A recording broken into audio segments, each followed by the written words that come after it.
On Saudi, Mr. President, you spoke to the Crown Prince. Did you discuss a normalization deal between Israel and Saudi? I discussed getting oil prices down. Because if you get oil prices down, Russia will stop the war. And Biden should have never allowed him to go up so high. When Biden let them go up to that level, he was just inducing Russia, which sells oil, to go into a war. So he should have never allowed. The Democrats, namely Biden, allowed oil prices to go up. That's one of the reasons you have the Ukraine catastrophe. Did he agree? How do you bring the prices down? Volume. So you're talking about increasing production. Drill, baby, drill. Yeah. Can you tell us about your call with the King of Jordan today, please? It was a very good call. He's a friend of mine. I know him very well. I've gotten along with him over the years very well. And he's done a wonderful job. He really houses, millions of Palestinians.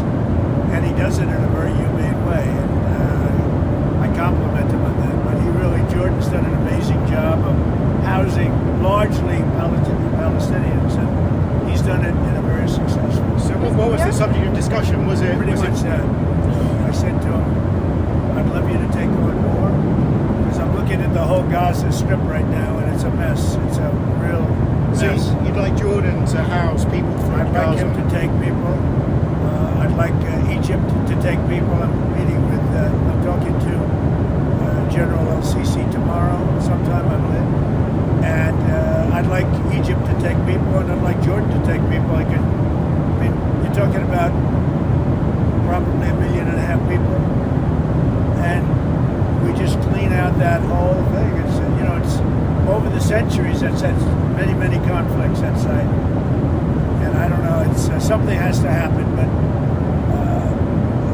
it's literally a demolition site right now. Almost everything's demolished, and people are dying there. So I'd rather get involved with some of the Arab nations and build housing in a different location where they can maybe live in peace for a change. Temporarily, or would they It could be either. It could be temporarily, could be long term. Sorry, go ahead. I also strongly believe that the Gaza Strip, which has been a symbol of death and destruction for so many decades and so bad for the people anywhere near it, and especially those who live there, and frankly, who's been really very unlucky. It's been very unlucky. It's been an unlucky place for a long time. Being in its presence just has not been good, and it should not go through a process of rebuilding and occupation by the same people that have really stood there and fought for it and lived there and died there and lived a miserable existence there. Instead, we should go to other countries of interest with humanitarian hearts, and there are many of them that want to do this, and build various domains that will ultimately be occupied by the 1.8 million Palestinians living in Gaza, ending the death and destruction and, frankly, bad luck. This can be paid for by neighboring countries of great wealth. It could be 1, 2, 3, 4, 5, 7, 8, 12. It could be numerous sites, or it could be one large site. But the people will be able to live in comfort and peace, and we'll make sure something really spectacular is done. They're going to have peace. They're not going to be shot at and killed and destroyed like this civilization of wonderful people has had to endure. The only reason the Palestinians want to go back to Gaza is they have no alternative. It's right now a demolition site. This is just a demolition site. Virtually every building is down. They're living under fallen concrete that's very dangerous and very precarious. They instead can occupy all of a beautiful area with homes and safety, and they can live out their lives in peace and harmony instead of having to go back and do it again. The U.S. will take over the Gaza Strip, and we will do a job with it, too. We'll own it and be responsible for dismantling all of the dangerous unexploded bombs and other weapons on the site, level the site and get rid of the destroyed buildings, level it out, create an economic development that will supply unlimited numbers of jobs and housing for the people of the area.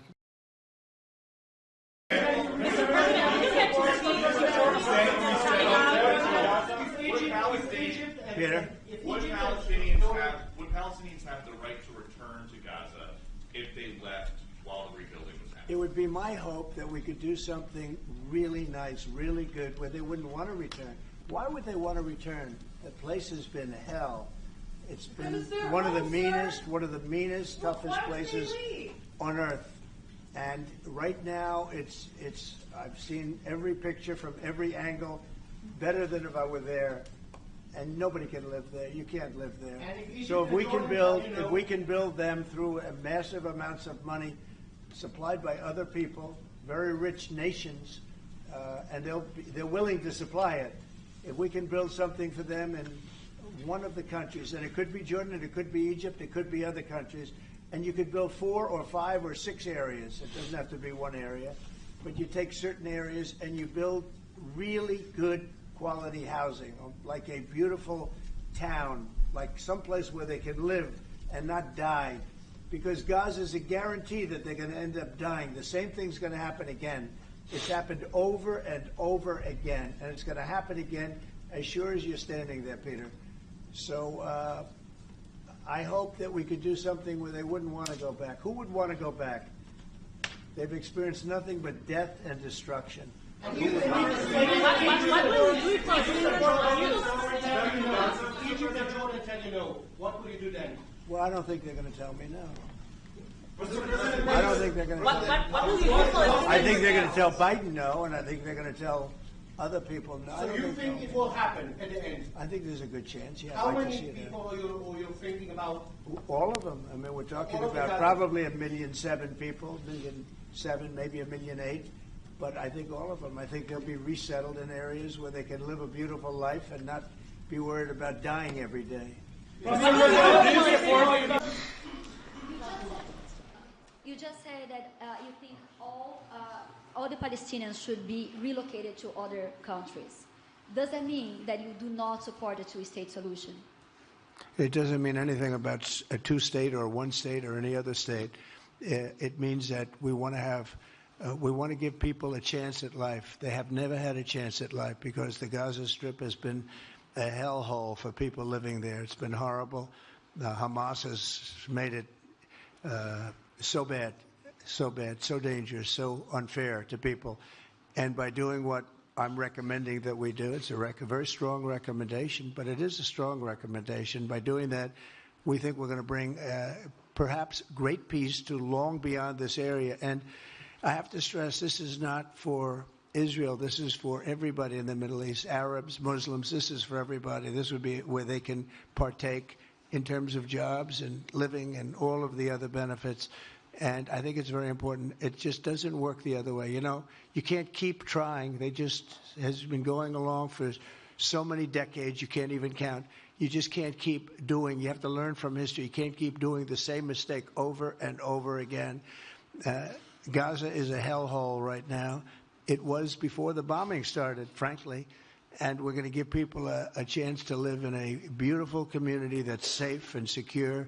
And I think you're going to see a tremendous outflowing of support. I can tell you, I spoke to other leaders of countries in the Middle East, and they love the idea. They say it would really bring stability, and what we need is stability. Yes, sir, please. Go ahead. Thank you.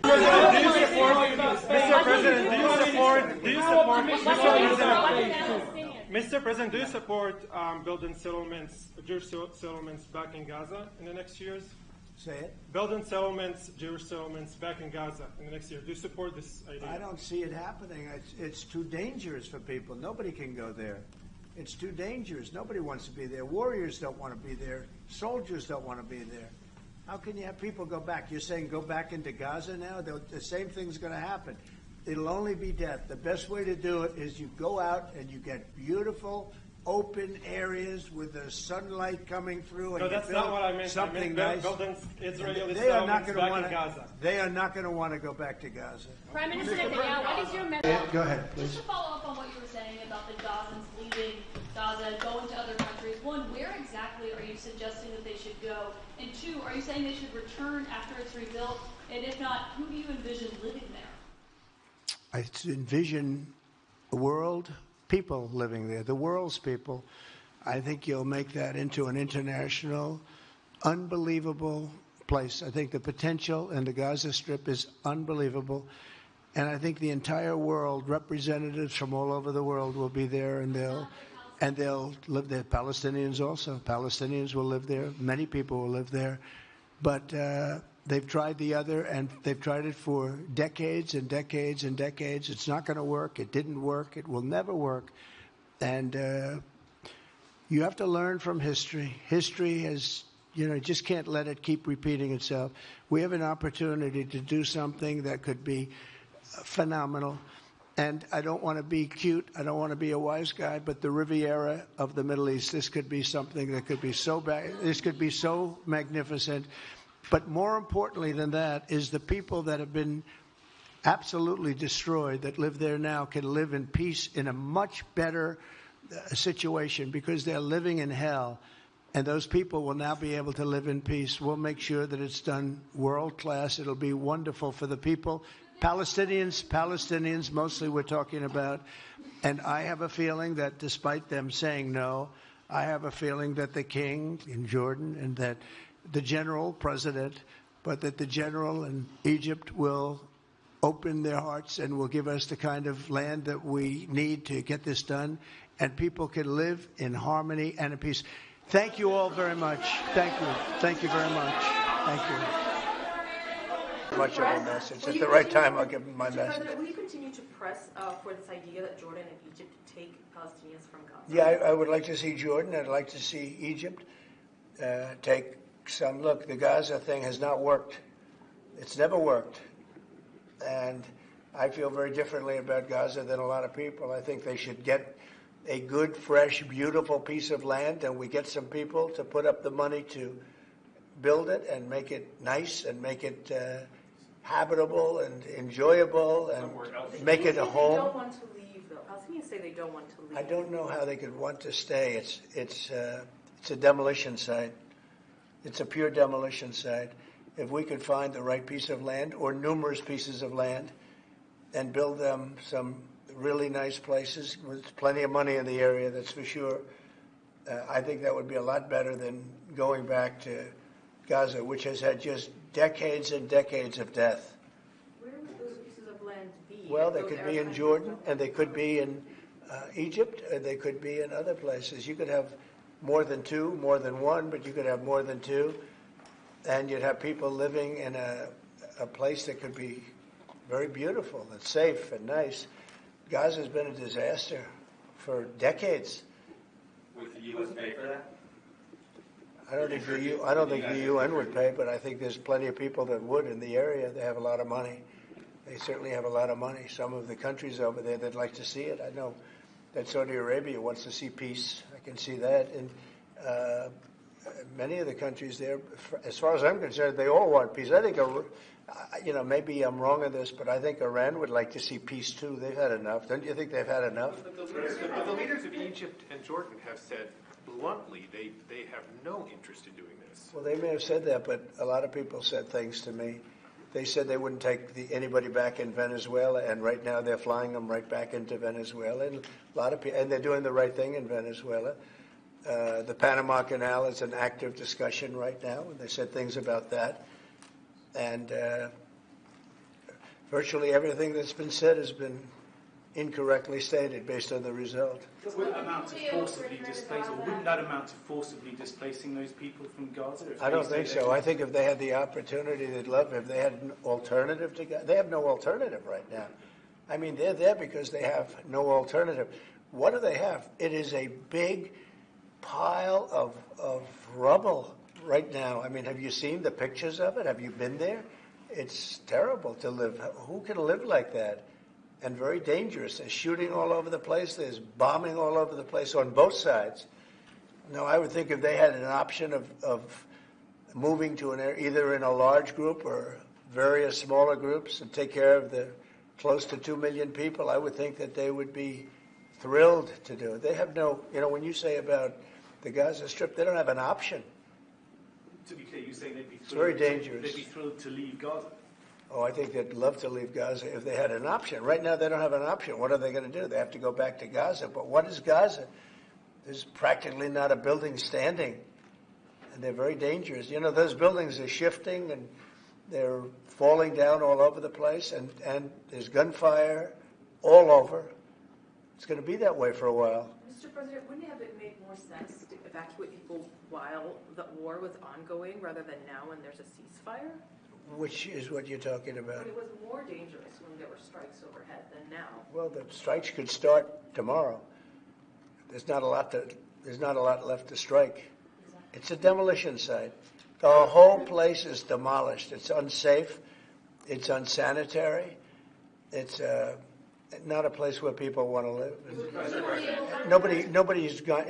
They have no alternative but to go back. If we gave them an alternative of living in a beautiful open place with some, nice quarters there, nice housing of sorts, and we have the money in the Middle East to build that. Do you support Israelis actually moving back and creating separate buildings? Not necessarily, no. I just support cleaning it up and doing something with it, but it's failed for many decades.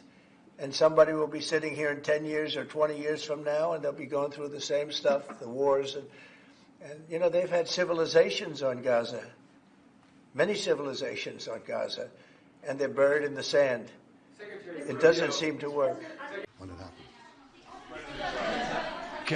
Kelly, go ahead. You are outlining something that is really quite striking tonight. You are talking about... Thank you, Mr. President, Mr. Prime Minister. You are talking tonight about the United States taking over a sovereign territory. What authority would allow you to do that? Are you talking about a permanent occupation there, redevelopment? And Mr. Prime Minister, do you see this idea as a way to expand the boundaries of Israel and to have a longer peace, even though the Israeli people know how important that land is to you and your citizens, just as the space is inherited by the Palestinians as well? I do see a long-term ownership position, and I see it bringing great stability to that part of the Middle East and maybe the entire Middle East. And everybody I've spoken to, this was not a decision made lightly. Everybody I've spoken to loves the idea of the United States owning that piece of land, developing and creating thousands of jobs with something that will be magnificent in a really magnificent area that nobody would know. Nobody can look because all they see is death and destruction and rubble and demolished buildings falling all over. It's just a terrible sight. I've studied it. I've studied this very closely over a lot of months, and I've seen it from every different angle, and it's a very, very dangerous place to be, and it's only going to get worse. And I think this is an idea that's gotten tremendous, and I'm talking about from the highest level of leadership, gotten tremendous praise. And if the United States can help to bring stability and peace in the Middle East, we'll do that. Bibi? I mentioned again tonight our 3 goals, and the third goal is to make sure that Gaza never poses a threat to Israel again. President Trump is taking it to a much higher level. He sees a different future for that piece of land that has been the focus of so much terrorism, so many attacks against us, so many trials and so many tribulations. He has a different idea, and I think it's worth paying attention to this. We're talking about it. He's exploring it with his people, with his staff. I think it's something that could change history, and it's worthwhile really pursuing this avenue. Yeah, please, go ahead. Go ahead. Any further deliberations on Gaza, sir? The timetable for a takeover? No deliberations. It's been very well received, where basically the United States would view it as a real estate transaction where we'll be an investor in that part of the world. And no rush to do anything. We wouldn't need anybody there. It would be supplied and given to us by Israel. They'll watch it in terms of security. We're not talking about boots on the ground or anything, but I think the fact that we're there, that we have an investment there, I think would go a long way to creating peace. We don't want to see everybody move back and then move out in 10 years. This has been going on for 50 years, much more than that. We just want to see stability. That would be having us have that particular piece in that particular location, I think would show great stability and would lead to great stability in the area for very little money, very little price, and we wouldn't need soldiers at all. That will be taken care of by others. And the investments are taken care of by others also.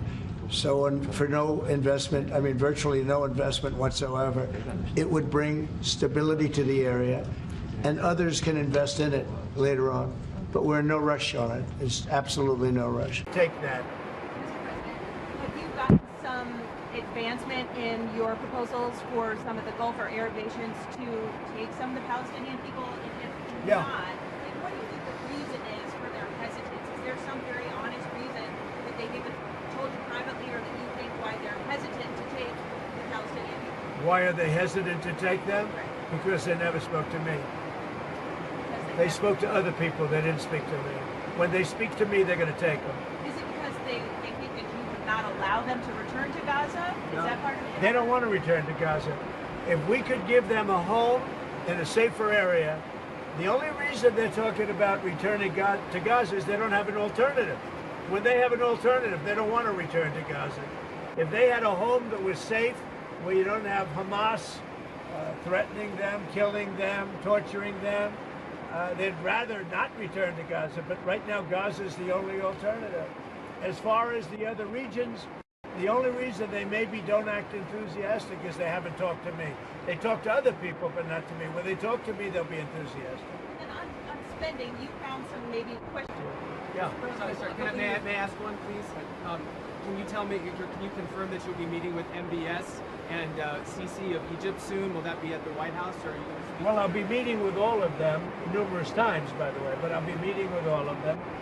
And yeah, I think that it's a big mistake to allow people, the Palestinians or the people living in Gaza, to go back yet another time. And we don't want Hamas going back. And think of it as a big real estate site. And the United States is going to own it and will slowly, very slowly, we're in no rush, develop it. We're going to bring stability to the Middle East, to a totally war-torn part of the Middle East, a part of the Middle East that has caused tremendous problem, the Gaza Strip, and we'll own it. It's totally demolished right now. It's a demolition site. It'll be reclaimed. It'll be leveled out, fixed up. There won't be anybody there. Hamas won't be there. We'll be building through other of the very rich countries in the Middle East. They'll be building some beautiful sites for the people, for the Palestinians to live in. They'll be living in harmony and peace probably for the first time in hundreds of years. And just to clarify, I know you don't want to tell us about your conversation with President Putin, but can you clarify whether you had that since you've been in office, or whether it happened before you became president? I've had it. Let's just say I've had it. And I expect to have many more conversations. We have to get that war ended. It's going to end. We have to get it ended. And we have to get it ended. So should have never happened, would have never happened if I was president. Mr. President, a couple of years ago, I think we're making some very good progress. Mr. President, you said before that the U.S. would buy Gaza, and today you just said we're not going to buy Gaza. We're not going to have to buy. We're going to have Gaza. We don't have to buy. There's nothing to buy. We will have Gaza. What is that? No reason to buy. There is nothing to buy. It's Gaza. It's a war-torn area. We're going to take it. We're going to hold it. We're going to cherish it. We're going to get it going eventually, where a lot of jobs are going to be created for the people in the Middle East. It's going to be for the people in the Middle East, but I think it could be a diamond. It could be an absolute tremendous asset for the Middle East. And you're going to have peace. It's going to bring peace in the Middle East. Gaza, the way it is right now, every 10 years you're going to have the same thing happening. I've watched it so long, all the death and destruction of Gaza. The civilization's been wiped out in Gaza. No, it's going to be a tremendous thing. It's fronting on the sea. It's going to be a great economic development job. It's going to put people to work, a lot of people to work. And those people are all going to be from the Middle East. And just to follow up with one on that for King Abdullah, can you clarify again, sir, how do you feel about the U.S. taking Gaza, as the president said? Well, again, this is something that we, as Arabs, will be coming to the United States with something that we're going to talk about later to discuss all these options. And Mr. President, take it under what authority? It is sovereign territory. Under the U.S. authority. And Mr. President, would you seek to personally develop property in Gaza after this happens? No, I've had a great career in real estate. Mr. You know, when you've done what I've done in the last number of years, including the 4 years that we should have been doing something else, frankly, because people see that now for sure. But when you've done what I've done, you can just do more good for people when you're president. When you're president, we can do things. This is all things that should have been done, but actually things that shouldn't have had to be done. Gaza, absolutely, it would have been so great if the Biden administration would have started this. But actually, in all fairness to them, they should have never let it happen. It did happen, and because of the fact that they let this happen, this catastrophe of October 7th, something like this becomes practical and very real, meaning the development and all of the things that I've talked about with respect to the Gaza Strip. If you didn't have the October 7th catastrophe, and it was a horrible catastrophe, then probably you wouldn't be talking about that. But the only thing I can say is this is going to bring stability and peace to the Middle East. And ultimately, when it's developed, which will be in quite a while from now, because we want to let things calm down. But when it's developed, it's going to bring tremendous numbers of jobs to the Middle East, including the people of your country. Mr. President, what if it does not bring peace in the Middle East? You're going to eventually have peace in the Middle East. Couldn't this deadline risk undermining the talks that you're having with the King today, and risk the kind of wider peace that you're trying to? Because we're not talking about a big situation. We're talking about something that can go very quickly. We're talking about it's going to go quickly. It's not going to take a long time. Okay, that's not going to take a long time. When you know bullies, you know what a bully is, right? You know the bully. I've always, and I found it throughout my life. A bully is the weakest person, and they're bullies. Hamas is bullies. The weakest people are bullies. You know that, right? All right, go ahead. Mr. President, you were saying that Palestinians will live somewhere else safe. Where exactly do you want them to live? Well, it's not where I want them to live. It's going to be where we ultimately choose as a group. And I believe we'll have a parcel of land in Jordan. I believe we'll have a parcel of land in Egypt. We may have someplace else. But I think when we finish our talks, we'll have a place where they're going to live very happily and very safely. And, you know, don't forget, they only want to be on the Gaza Strip because they don't know anything else. They've never had an alternative. And they don't want to be on the Gaza Strip, but they have no choice. They have to be. And they're being killed there at levels that nobody's ever seen. No place in the world is as dangerous as the Gaza Strip. They don't want to be there. They have no alternative. When they have an alternative, not one person will want to stay where they are. Nobody wants to stay there. They're living in hell. It's a death trap. Mr. President, how do you know that the Palestinians don't want to leave their land? Some people say this is ethnic cleansing. You won't be able to force them to leave their land. We're moving them to a beautiful location where they have new homes, where they can live safely, where they'll have doctors and medical and all of those things. And I think it's going to be good. Yeah, any questions? Egypt. But Mr. President, during your election campaign, Mr. President, how is the U.S. going to own Gaza? Your White House has made clear taxpayer dollars won't be used for this. So what money are you going to use to buy Gaza? We're not going to buy anything. We're going to have it. We're going to keep it, and we're going to make sure that there's going to be peace, and there's not going to be any problem, and nobody's going to question it. And we're going to run it very properly, and eventually we'll have economic development at a very large scale, maybe the largest scale on that site. And we'll have lots of good things built there, including hotels and office buildings and housing and other things. And we'll make that site into what it should be. And the people from Gaza who wouldn't be able to be there for years, because you're talking about just to get it and prepare it and to take care of all of the problems that currently it has, as you know, tunnels, and people are in those tunnels. And you have some good people and some bad people, and you may have hostages right now. You know, you have the hostages possibly there. They don't know where they are. And, you know, I have a Saturday deadline, and I don't think they're going to make the deadline personally. I think they want to play tough guy, but we'll see how tough they are. But it's going to be a wonderful thing. It's going to be wonderful for the Middle East. I think it'll turn the Middle East. I think you're going to have peace in the Middle East. You're going to eventually have peace in the Middle East. So on Iran, how confident are you that the Iranians will negotiate with you? And is Israel on board with this outrage? Yeah, I saw the hostages the other day. They came in, people that were not young, some young and some older, much older. And they gave, it was hard for them to do it, actually. They gave statements as to what happened. I was asking, what happened? How was it? I said, did you see anybody in there that was kind, like out of the hundreds of people that you were seeing, Hamas? Did some of them wink at you and say, don't worry, you're going to be okay, or give you a piece of bread, or no? I said, were there any people that were, like, kind? I was shocked. The answer was nobody. There was nobody. Just the opposite. They'd be slapped and punched.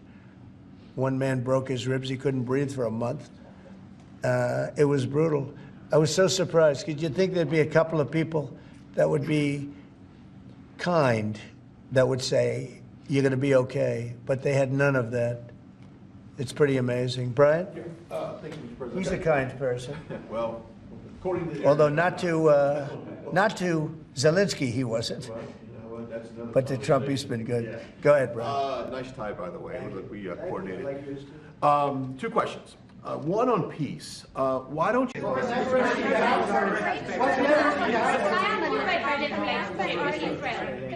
Ireland's relationship with Israel? There's been a lot of talk recently. The government are looking to bring in what's called the Occupied Territories Bill, which would ban goods from occupied territories. I know you met with Prime Minister Netanyahu recently. Did Ireland come up in that conversation? Did he raise any concerns about the large government? One thing I'll tell you, you're not from Israel, that's for sure, huh? She is definitely not from Israel. It's an interesting question coming from you. We talk about everything. Israel has been under siege, as you can see, and they had to fight back. October 7th was a terrible thing. People don't like to mention it, but it was a terrible, terrible day in the life of the world. And it's amazing the way people don't mention that, but it was, I've never seen anything like it. Those are other clips I get to see. You know, as president, you get to see clips that you'd rather not see, but I see clips, and that was a terrible day for the world. And we're working hard with Israel. We're working hard to see if we can solve the problem. I will say I just saw 10 hostages, and they were treated really badly. They were really treated badly. I was shocked. I asked them, was there any kindness shown? They were in there. One was in there for 500 days. One was 323 days. I said, was there any, 10 of them, I said, was there any kindness displayed? Like, did they ever, like, say, don't worry, you'll be okay, or give you a little wink, or give you, like, an extra slice of bread or something? And everybody said, all of these people said, zero. It was hatred. It was pure hatred. So, I mean, that's a very deep-seated problem. Could you give the Taoiseach some advice? Could you give the Taoiseach some advice? Ireland is in the midst of a housing crisis now, and I know you've a lot of experience as a businessman. How can the state build tens of thousands of houses at speed? You know why they have a housing crisis? Because they're doing so well. They can't produce houses fast enough. That's a good problem, not a bad problem. That's a pretty good answer, President. Congratulations. No, it's true. Will you put more tariffs on the On Israel, can you give us any update on the Palestinian relocation plan? Are we talking to any countries? We're going to try and solve the Gaza problem. It's been a problem for many years, for many, many decades. It's been a big problem. I've met with, as you know, a lot of the hostages. It's a terrible situation. But if you notice, hostages are being released now. And that's happened only since I got involved. So we have hostages being released, quite a few, actually. But you're still committed to the relocation? Hopefully, I'd like to get as many hostages as we can. And then Gaza is a very, very important thing. It's been under siege for many, many years. And it's a shame. It's a shame. A lot of people die in Gaza. Gaza's been a place we have a lot of people die. A lot of bad things happen in Gaza. We'll see what we can do about it. The dinner tonight, can you tell us about...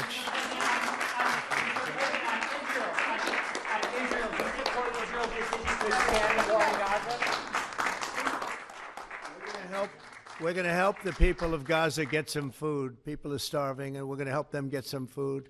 A lot of people are making it very, very bad. If you look, Hamas is making it impossible because they're taking everything that's brought in. But we're going to help the people of Gaza because they're being treated very badly by Hamas. Thank you very much. Thank you, guys. Thank you, everyone.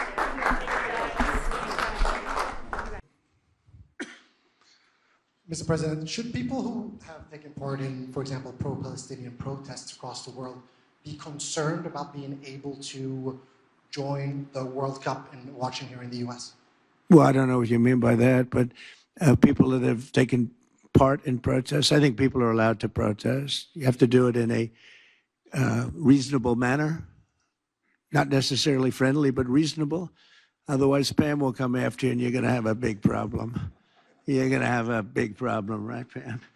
She's doing a good job, too. Well, my whole team here is doing a fantastic job. We're very proud of them. So, yeah, you have a right to protest. Yeah, thank you. Go ahead. Yeah. Do you support Israel's plan to conquer Gaza if Hamas doesn't agree to a deal during your visit to the Middle East? These are very strange questions, aren't they?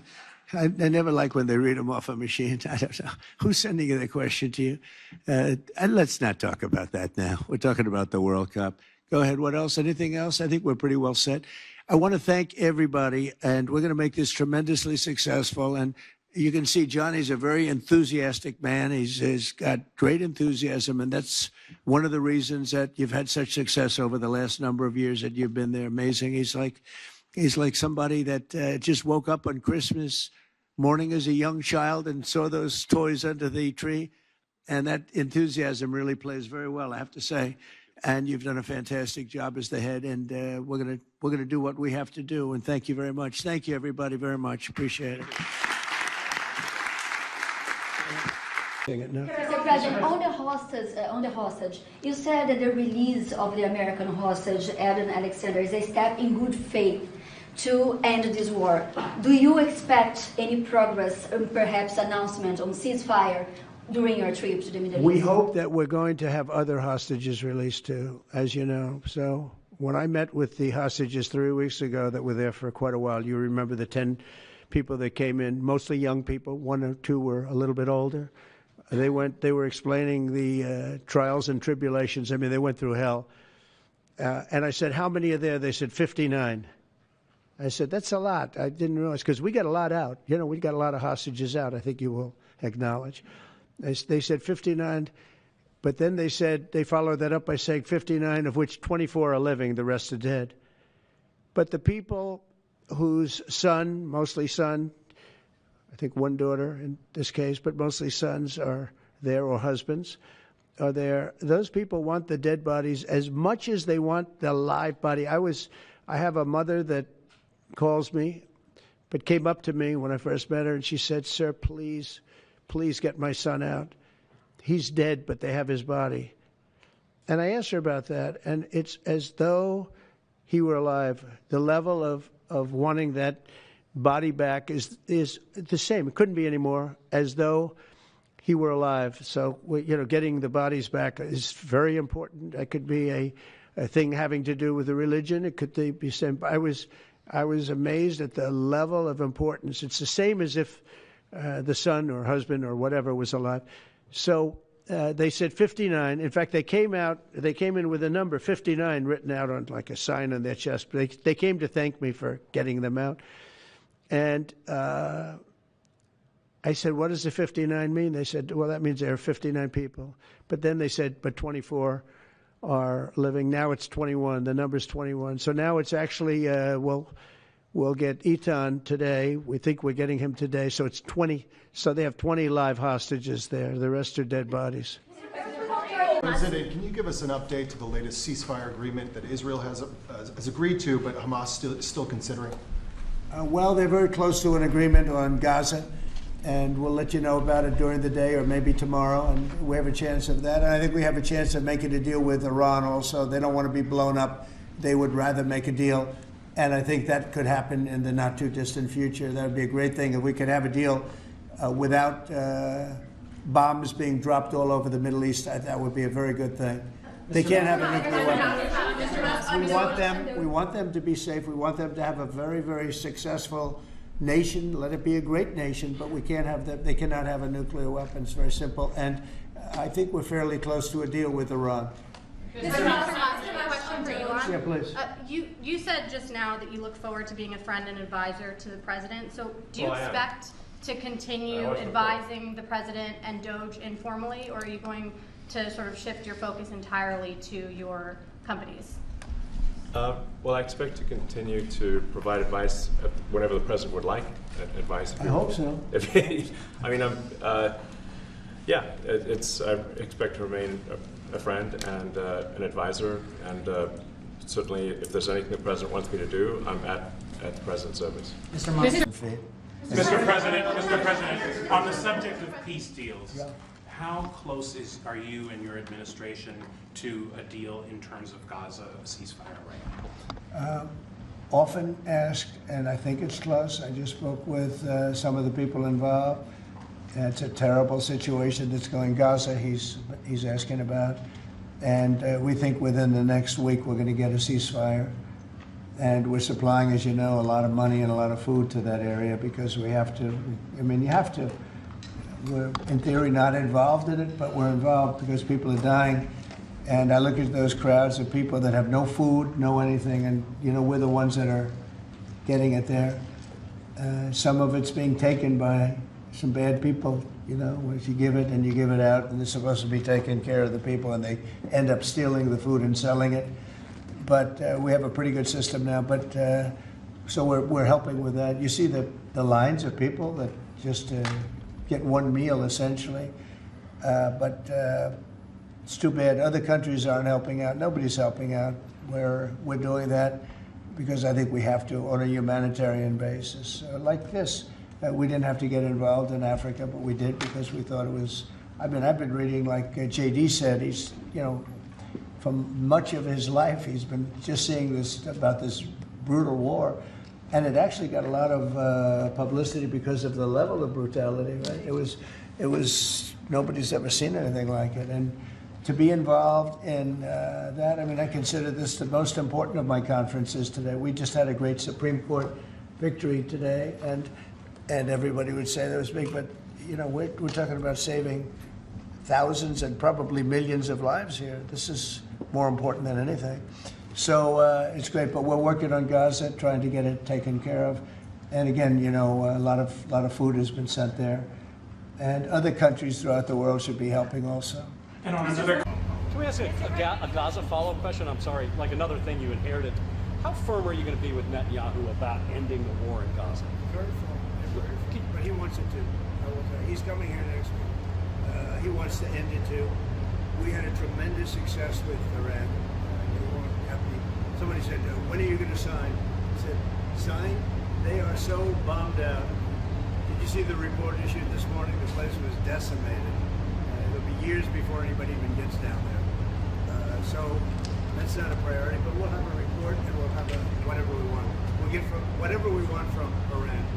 And I think, and I hope they will have a good, you know, they have massive sanctions right now, biting sanctions. It's going to be very hard for them to do anything with those sanctions. And I look forward to maybe there'll be a time when we get along with them and they can rebuild that country. But is there a point where you tell Netanyahu, like, you've got to end this now, you got to strike a deal? Well, he wants to. I can tell you he wants to. And I think we'll have a deal next week. I can't do it. Mr. President, what do you want to hear from Prime Minister Netanyahu on Monday in your meeting? Well, we're going to have a meeting on Iran, obviously. You know, the success, that was a great success.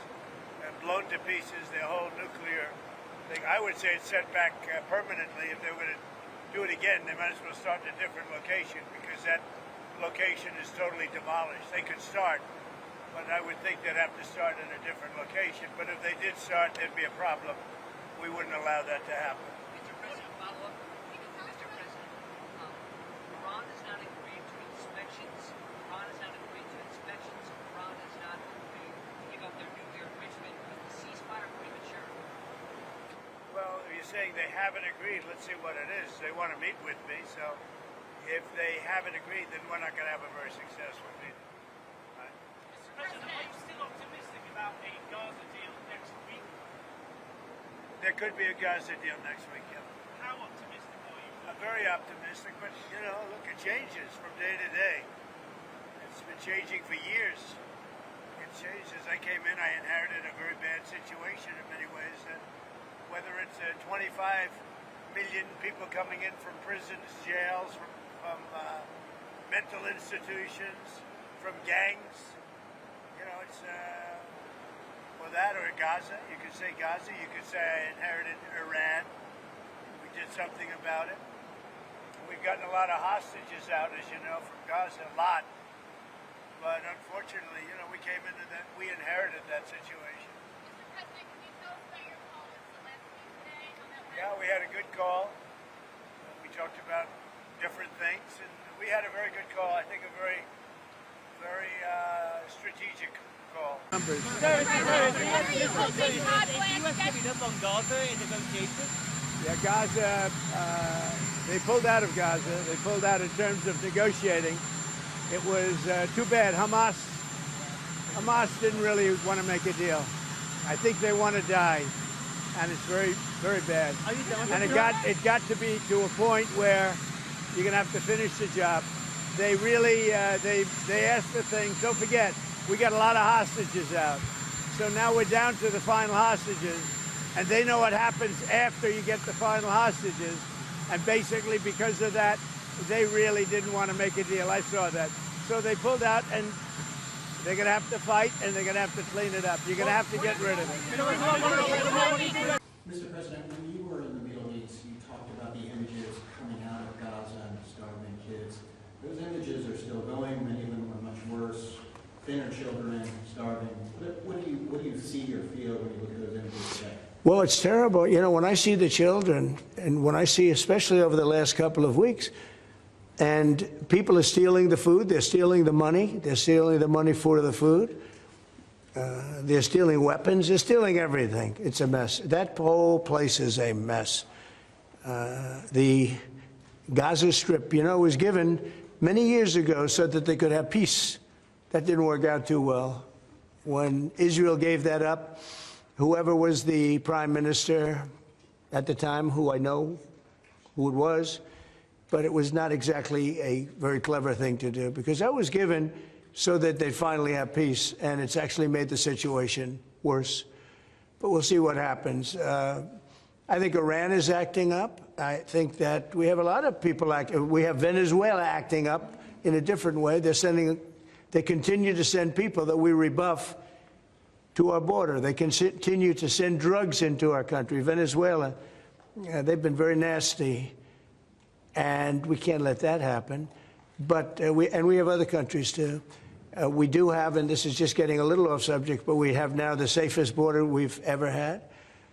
And I think in many respects we probably have the most successful. And I say it all the time. Every leader, when I went to NATO the other day, every leader said, you have the hottest country in the world. We have the hottest country in the world now. We're taking in hundreds of billions of dollars. We have the highest stock market we've ever had. We have the best numbers we've ever had. But we have hundreds of billions of dollars pouring into our country. And I think it's the hottest. And by the way, 1 year ago, our country was dead. We had a dead country because of an incompetent president and incompetent Democrats. All they know how to do is talk and think about conspiracy theories and nonsense. If they'd waste their time talking about America being great again, it would be so much nicer, so much easier, be very successful. But we were a dead country, and now we have the hottest country anywhere in the world. Yeah, any other question? President Trump on... And immigration is imperative.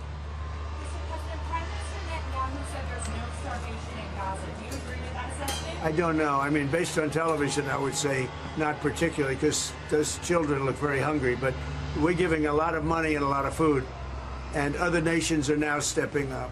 I know that this nation is right. It's here. a humanitarian crisis. Right. It's an absolute catastrophe, and nobody wants to see that. And I think people in Britain are revolted at seeing what they're seeing on their screens. So we've got to get to that ceasefire. And thank you, Mr. President, for leading on that, and also to just get more and more aid in. And again, America's done a lot on this. A lot of countries have done a lot. We're now working with Jordan on getting direct aid drops in, but this is a desperate situation. Do you think Israel has done all it can do to avoid civilian casualties in Gaza? Well, I think nobody's done anything great over there. The whole place is a mess. It'll get straightened out, but it's a mess. They have to get food and meantime, food and safety right now. And ultimately, look, Hamas did a horrible thing, and they paid a big price, but Hamas did a horrible thing. But I always said, when you get down to the last 20 or 10, they're down to 20. We got a lot of hostages out, and you helped us, by the way. Yeah. But we got a lot of hostages out over the last 6 months that I've been in. I've been in office for 6 months now. And these hostages have been, many of them have come to the Oval Office and they've thanked me so profusely. I said, you don't have to thank me. I did what I have to do. But I always said, when you get down to the final 20, they won't release them because that's like their shield. Very unfair. And so something's going to have to be done. And they were really unwilling to talk. But I've said that. You'll get down to the final 10 or 20. It turns out to be 20. I thought that would be the number. I said, they're not going to be dealing with us. And, many of the hostages are now dead, you know that. And parents come up to me, a woman came up to me 2 weeks ago. She just wants her son back. And I said, how's he doing? My son's dead, sir, but he's with them, and we want the body. She wanted the body of this young boy, of her young, beautiful son, just as much as if he were alive. It was just as important. There was no difference. And it's a tragic situation, frankly. But we get a lot out, and now possibly the fight will have to be a little bit different, but they have totally changed now. They don't want to give hostages. Very unfair. You have 20 living people, in this case living. You have many dead people, too, that they want to get out. A long time as well. Yeah, they have 20 living people, and I told Israel, I told Bibi that you're going to have to now maybe do it a different way. Do you think a ceasefire is even possible? Mr. President, back to Gaza. You talk about Hamas stealing food and stealing aid. What responsibility does Israel have for limiting aid to the region? And if I could ask a follow-up to the Prime Minister, what pressure can be put on Israel? Is that something that you and the United States could work on together? Israel has a lot of responsibility. They're hampered by the fact that you still have 20 hostages or so. And the people of Israel are very concerned about the 20 hostages. It's very interesting. You could say they could be more concerned about retribution than the 20 hostages, but they really want the 20 hostages to survive and live to make it. You know, many of the hostages came to my office in the Oval Office, and I was amazed by, I would ask them the question, was there any sign of love? Was there any sign of, when you were a hostage and you have all of these people from Hamas around you, sometimes 100, sometimes 10, sometimes 2, but you're a hostage and you're being stored in a pipe. It's not even really, a cave, or it's a pipe, a little pipe. And some said they didn't think they were going to make it because they were losing air. There wasn't enough air, and they'd open up the pipe just in time, but they didn't do it on purpose. They just happened to open it. They got lucky. But I said, did they ever wink at you and say, like, don't worry, you're going to be okay? Did they ever give you some extra food, even if it was a piece of bread? Did they ever give you anything during that time? And some were there for 400 or 500 days now, right? It's a long time, a year and a half, more than that. And not one person said there was any love from anybody. You know, in other words, you have hundreds of people, and you see it in the movies where somebody's a prisoner and somebody's helping. You even see it with Germany, where people would be let into a house and live in an attic in secret. You know, you'd see signs of some. I said, did you see anything like, did they wink at you? Did they say, don't worry, you're going to be okay? I never received, I ask that question all the time. I've never received one answer that said, yeah, they really wanted to help. No, the hatred is just incredible. But certainly access to food issue, and what more can Israel do? And again, to go to the Prime Minister as well. Well, I think Israel can do a lot. I will say that Iran, I think, interjected themselves in this last negotiation. Can you imagine the beating they took? We wiped out their nuclear possibilities. They can start again. If they do, we'll wipe it out faster than you can wave your finger at it. will have to do that, we will do that gladly, openly and gladly. They've been saying, Iran's been sending out bad signals, I'll tell you. For a country that just got wiped out, they've been sending very bad signals, very nasty signals. And they shouldn't be doing that. They shouldn't be doing that. They were talking about things that they shouldn't be talking about. They were interviewed on a recent show, and the foreign minister saying things that he shouldn't be talking about, shouldn't be saying. And I think they got involved in this negotiation, telling Hamas and giving Hamas signals and orders, and that's not good. That's not good. Let me welcome you, Mr. President, to Scotland, and fantastic to be here at Turnberry with you. Thank you so much for showing us around and having this opportunity to sit in this fantastic ballroom, which is absolutely incredible, and to start talking about some of the issues that are most pressing in your country, in my country, and in particular, we've had the opportunity to talk about the situation in Gaza and the intolerable situation, including images of starvation. And I think both of us know that we have to get to that ceasefire, and we have to increase humanitarian aid in. And thank you for what you've already been doing, are doing, and are committed to, because without you, this would not be capable of resolution. And I think that if we can work not just on the pressing issues of the ceasefire, but also on this issue of getting humanitarian aid in at volume, at speed, and then we've discussed a plan for what then happens afterwards. I think we can do our very best to alleviate what is an awful situation at the moment. So thank you very much for the discussion we've had so far and the discussion we're about to continue on that really important issue. But it's fantastic to be here. Thank you for your hospitality and to see this amazing golf course. I'll invite you to a football ground at some stage, and we can exchange sports. It's been great being with you, and thank you very much, Mr. Prime Minister. And you've done a fantastic job with regard to the trade deal. You know, they wanted a trade deal here for years, many years, through many different terms of different people, and you got it done. So I want to congratulate you on that, and it's a great deal for both. It brings unity. We didn't need unity, but it brings us even closer together. I think it's good for both parties. We also discussed, obviously, Gaza, and I think before we get to phase 2, which is, you know, what's going to happen afterwards, we want to get the children fed. We made a contribution a week ago of $60 million, all going into food. We only hope the food goes to the people that need it, because so much, as you know, when you do something there, it gets taken by Hamas or somebody, but it gets taken. But and we're prepared to help. You know, we want to help. It's a terrible situation.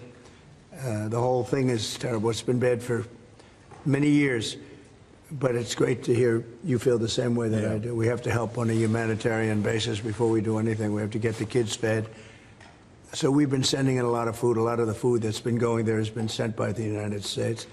I spoke yesterday with the president of the European Union, Ursula, who was terrific also on the subject, and she's going to play a big role also in helping us. So we have a good group of countries that are going to help with the humanitarian needs, which is food, sanitation, and some other things.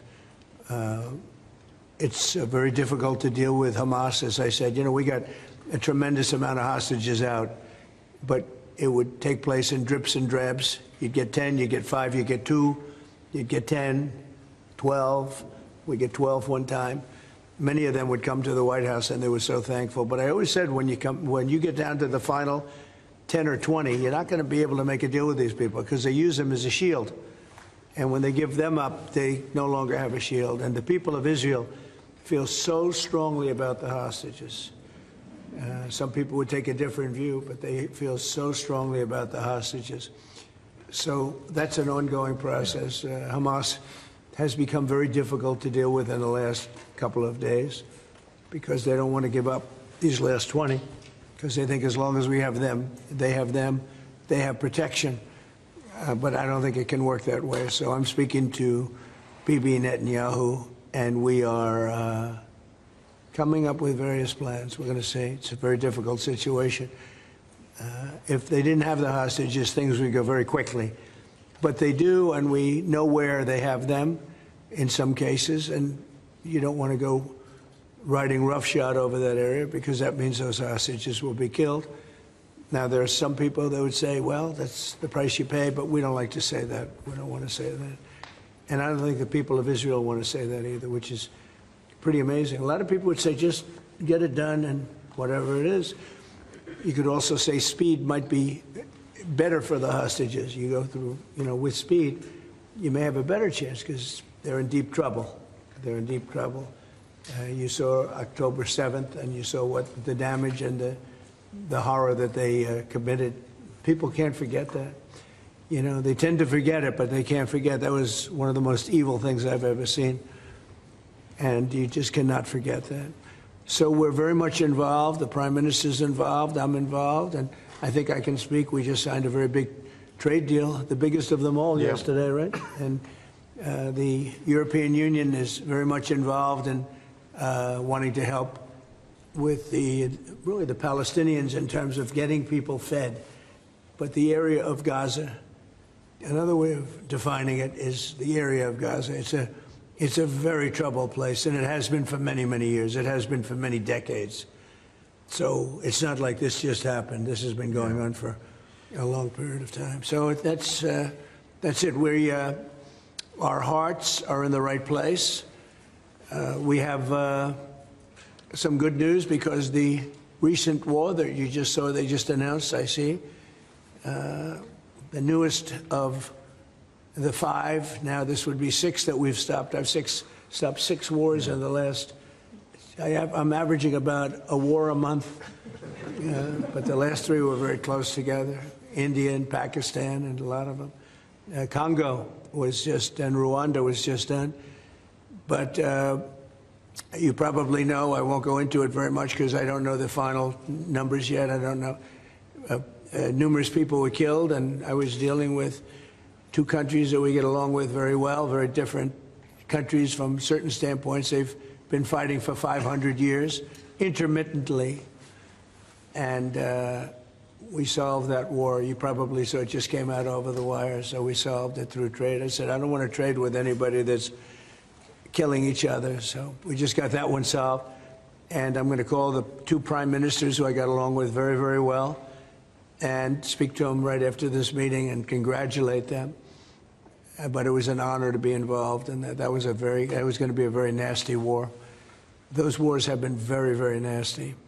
So we've done a lot of good work. We've had great support from the Prime Minister. Anytime we needed help, anytime we needed any form of support, you've been there. We appreciate it very much. And we're going to continue onward. We do have to take care of the humanitarian needs on what they used to call the Gaza Strip. You don't hear that line too much anymore. You don't hear the Gaza Strip. But it is the Gaza Strip, and it's amazing that it's not being handled a little bit differently. We're going to set up food centers, and we're going to do it in conjunction with some very good people, and we're going to supply funds. And we just took in trillions of dollars. We got a lot of money, and we're going to spend a little money on some food. And other nations are joining us. I know your nation's joining us, and we have all of the European nations joining us, and others also have called, and they want to be helpful. So we're going to set up food centers and where the people can walk in and no boundaries. We're not going to have fences, and they can't. They see the food from 30 you would say yards away, and they see the food. It's all there, but nobody's at it because they have fences set up that nobody can even get it. It's crazy what's going on over there. So we're going to work very closely together with your country, a great country. Mr. President, talks about setting up food centres in conjunction with other organisations. Right. You're talking about the Gaza Humanitarian Foundation or recognised aid agencies. How will this work? Well, it's going to be working with the United States. We'll be helping with the food. We have a lot of access to food. We got a lot of food ourselves. and we're going to bring it over there. We're also going to make sure that they don't have barriers stopping people. You know, you've seen the areas where they actually have food, and the people are screaming for the food in there. They're 35, 40 yards away, and they won't let them because they have lines that are set up. And whether they're set up by Hamas or whoever, but they're very strict lines, so we have to get rid of those lines. But we're going to be getting some good, strong food. We can save a lot of people. I mean, some of those kids that's real starvation stuff. I see it. And you can't fake that. So we're going to be even more involved. We did some airlifts before, some airdrops, and the people are running for it. And the Prime Minister is going to help us. They're very effective with that. You've done that before, and for many, they've done that for 100 years very well. So it's not very hard to do, actually. Yes. You say you love Scotland. Believe it or not. Representative Marjorie Taylor Greene has said that what is occurring there is a genocide. Do you agree? Oh, it's terrible what's occurring there, yeah. It's a terrible thing. People are very hungry. You know, the United States gave $60 million for food, and it's a shame because nobody, you know, I don't see the results of it, and we gave it to people that in theory are watching over it fairly closely. We wanted Israel to watch over it. Part of the problem is Hamas is taking the money and they're taking the food. But we gave $60 million a couple of weeks ago. Nobody said anything about it. Nobody said thank you, but I didn't need the thank you. I just wanted the people to get fed, and we're helping out financially with that situation. It's a terrible situation. So just to conclude, I want to thank everybody for being here. I want to thank you for being here. This is a great group of people, and it's a good feeling. You know, when we first came to office, this country was really in trouble. And now we're rich as hell, and we're doing amazing things, and we really are. We're the hottest country in the world, and I like that. Thank you very much, everybody. Thank you. President, can I ask you about life? Had I been president. Yeah, next to you. Thank you, Mr. President. Would you support Israel reoccupying all of Gaza, as has been suggested by some Israeli officials? Well, I don't know what the suggestion is. I know that we are there now trying to get people fed. As you know, $60 million was given by the United States fairly recently to supply food, and a lot of food, frankly, for the people of Gaza that are obviously not doing too well with the food. And I know Israel's going to help us with that in terms of distribution and also money. We also have the Arab states are going to help us with that in terms of the money and possibly distribution. So that's what I'm focused on. As far as the rest of it, I really can't say. That's going to be pretty much up to Israel. Yeah, please. Go on. Mr.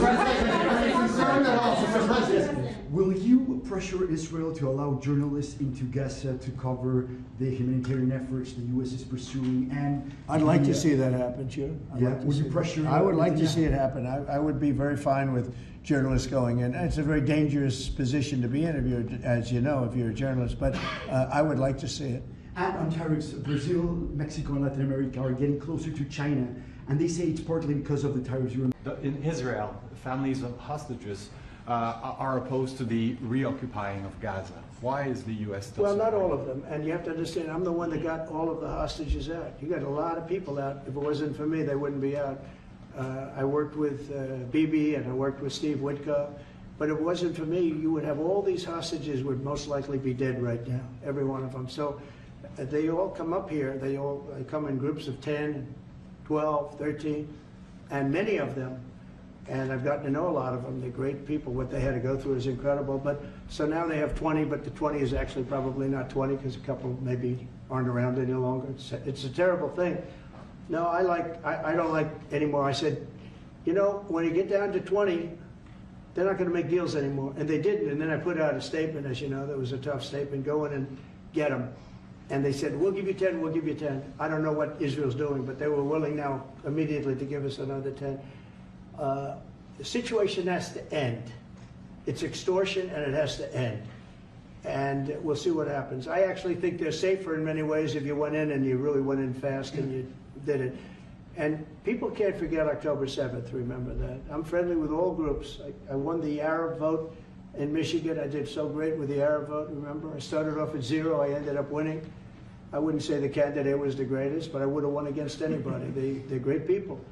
But we have to do things properly. And I'm very proud to say I got the hostages out. You have hundreds of people that are living now because of me. And now we have that final little group of people. And Hamas knows that if they give them, that's probably the end of their lives. So it's not easy to get. And I know if you're a parent, you just don't care. I want my baby back. They want their babies back. They want their kids back. And I understand it. But I got them out and did a good job. Okay. Mr. President, if we could get your reaction, sir. The Israelis bombed a hospital in Gaza that killed 20 people, including 5 journalists. When did this happen? This happened overnight, today. I didn't know that. No. Any reaction to this? Are you Well, going I'm to not talk to happy the Prime about it. Minister? I don't want to see it. At the same time, we have to end that whole nightmare. I'm the one that got the hostages out. I got them out, all of them. Steve Witkoff has been amazing. He's done a great job. But I'm the one that got them all out through my people and through me. And now we're left with probably a little bit less than 20 because I think 1 or 2 are gone. And I said a long time ago, I'm going to get them out, but when we get down to that final 10 or 20, these people aren't going to release them because they're dead after they release them. So it's a nasty situation, very nasty, horrible thing. Yeah, please go ahead. Mr. President, what conversations have you had with Israeli Prime Minister Benjamin Netanyahu about what is going on in Gaza? There was a UN-backed report that said there was a famine in Gaza. Based on what you know and what you've been briefed on, do you agree with that? So I mean, I deal with Bibi Netanyahu quite a bit, and we had great success, obviously, in Iran. We knocked out their nuclear threat. That would have been a horror show having them have a nuclear weapon. They would have used it too. We did very well there. Right now, they're talking about Gaza City. There's always talking about something. At some point, it's going to get settled. And I'm saying you better get it settled soon. You have to get it settled soon. And that means, nobody can forget October 7th. People forget October 7th. That was one of the most brutal. I've seen some terrible things, some brutal things. That was about as bad as it gets. And nobody can forget that. With that being said, it's got to get over with. It's got to get over with because between the hunger and all of the other problems, worse than hunger, death, pure death, people being killed. And, I'm the one that brought back the hostages, and I did it with that gentleman right there, Steve Witkoff, and with Marco. All of us, the whole team, we worked together. Even the trade people worked on it with us. And we brought back a lot of the hostages. Now we're left with, would you say 20, Steve, or would you say it's less than 20? I hope it's 20. He hopes it's 20 because some could be dead. That's what he means, I assume. So we have 20, but there's rumors that some could be dead. It's a terrible situation over there. Terrible, terrible situation. But it's coming to a head. It's coming to an end. We are sending, we sent $60 million of food over there just recently. And I don't even know if people know it. We distributed ourselves. We're giving a lot of food, spending a lot of money on food, getting it over there. We have a lot of food. We have a lot of oil, and we have the greatest farmers in the world. So we have a lot of food, but we're sending a lot of it over to Gaza, and we're feeding a lot of people. But with all of that being said, it's a lot of people to feed. And I think that we will have, I think within the next 2 to 3 weeks, you're going to have pretty good conclusive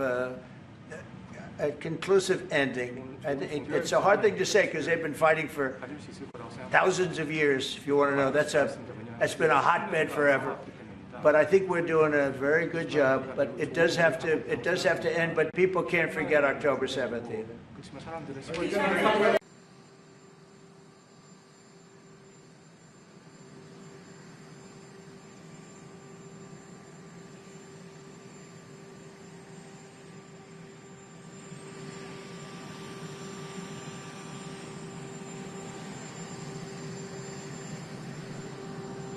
Thank you very much. I meant to go back and see you on the plane, but some things came up having to do with Hamas, etc., and we're working on a solution that maybe could be very good. Can you tell us what that solution is? No, but you'll be hearing about it pretty soon. We're trying to get it ended, get the hostages back, get it ended. We got them all back, but 20, and as you know, we have 20, plus there are a lot of, unfortunately, dead bodies involved, and they want them back. The parents want them back. So we had some very good discussions. Good things could happen.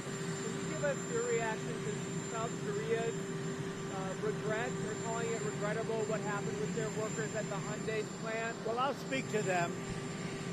Look, it's a battery factory in that case, as I'm told. And, you know, when they're building batteries, if you don't have people in this country right now that know about batteries, maybe we should help them along and let some people come in and train our people to do, you know, complex things, whether it's battery manufacturing or computer manufacturing or building ships. So we're going to look at that whole situation. We have a lot of industries that we don't have anymore, and we're going to have to train people. And the way you train people is bring people in that know what they're doing and let them stay for a little while and help. So I'm going to look at that. It's a very interesting situation that took place in Georgia. And we heard about it yesterday. At the same time, ICE was doing right because they were here illegally. But we do have to work something out where we bring in experts so that our people can be trained so that they can do it themselves. Does that make sense?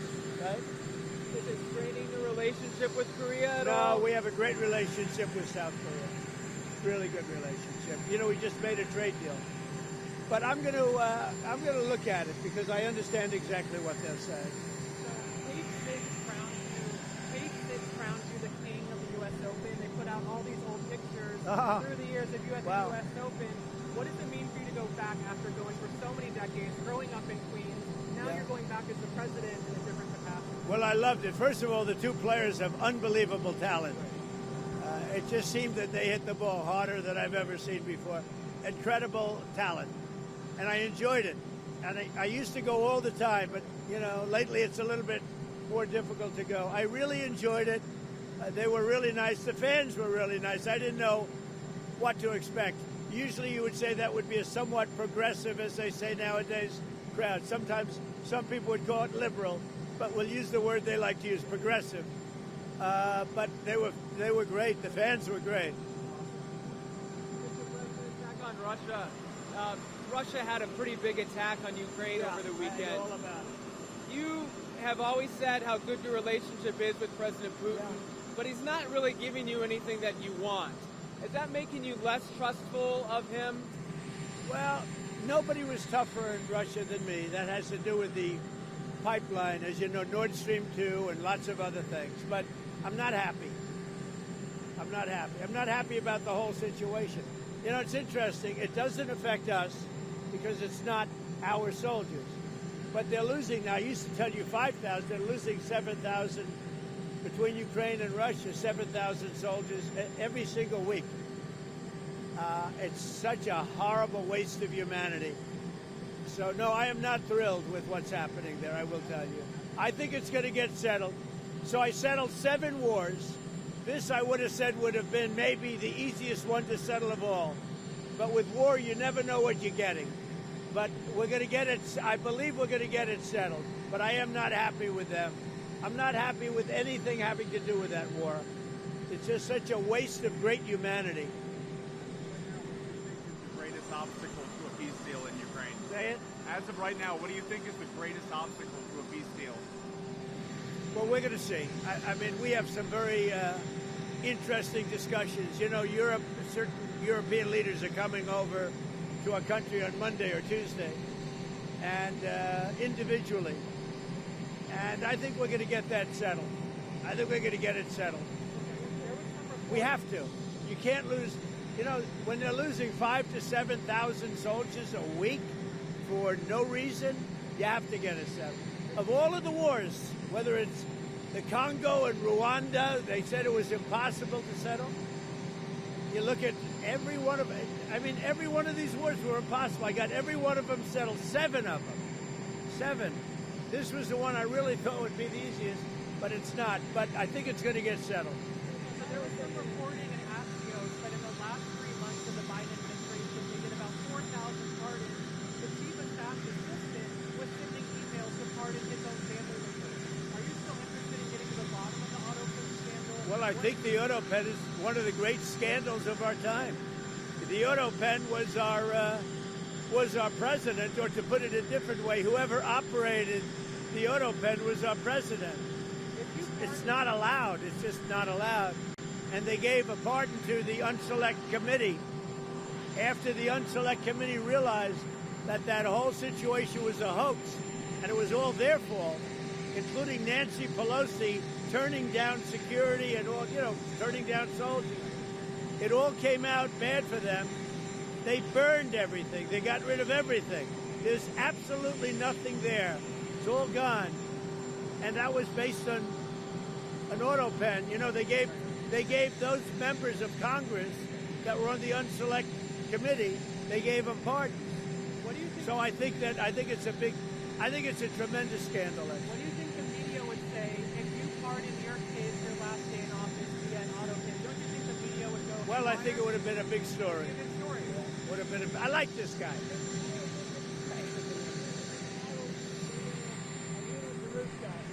Multiple times on a Charlotte subway. You've seen this video, and do you have any reaction to it? Yeah, and where was it? The subway was where? She was in Charlotte on a light train. She was stabbed multiple times by a... Horrible. No, I haven't heard. Okay. When did this happen? It happened in August, but the video just came out. I see, yeah. I see the video. I'll know all about it by tomorrow morning. Okay? Thank you. Do you have plans for Chicago this week? No, not really. Not really. We're going to go someplace. We're picking. Look, D.C. now is 100%. I don't want to say 100, but it's pretty close to 100% healthy, happy, thriving. It's a crime-free zone. You know that. You could go out to dinner tonight, Jeff. You could go out to dinner, and you most likely will not be harmed. You know that. You won't be beat to hell. There's still some crime. There's still some crime. Very little. And within a week, there will be nothing. Do you agree with me? I feel much safer walking around. I can't fight though. No, it's a safe place now.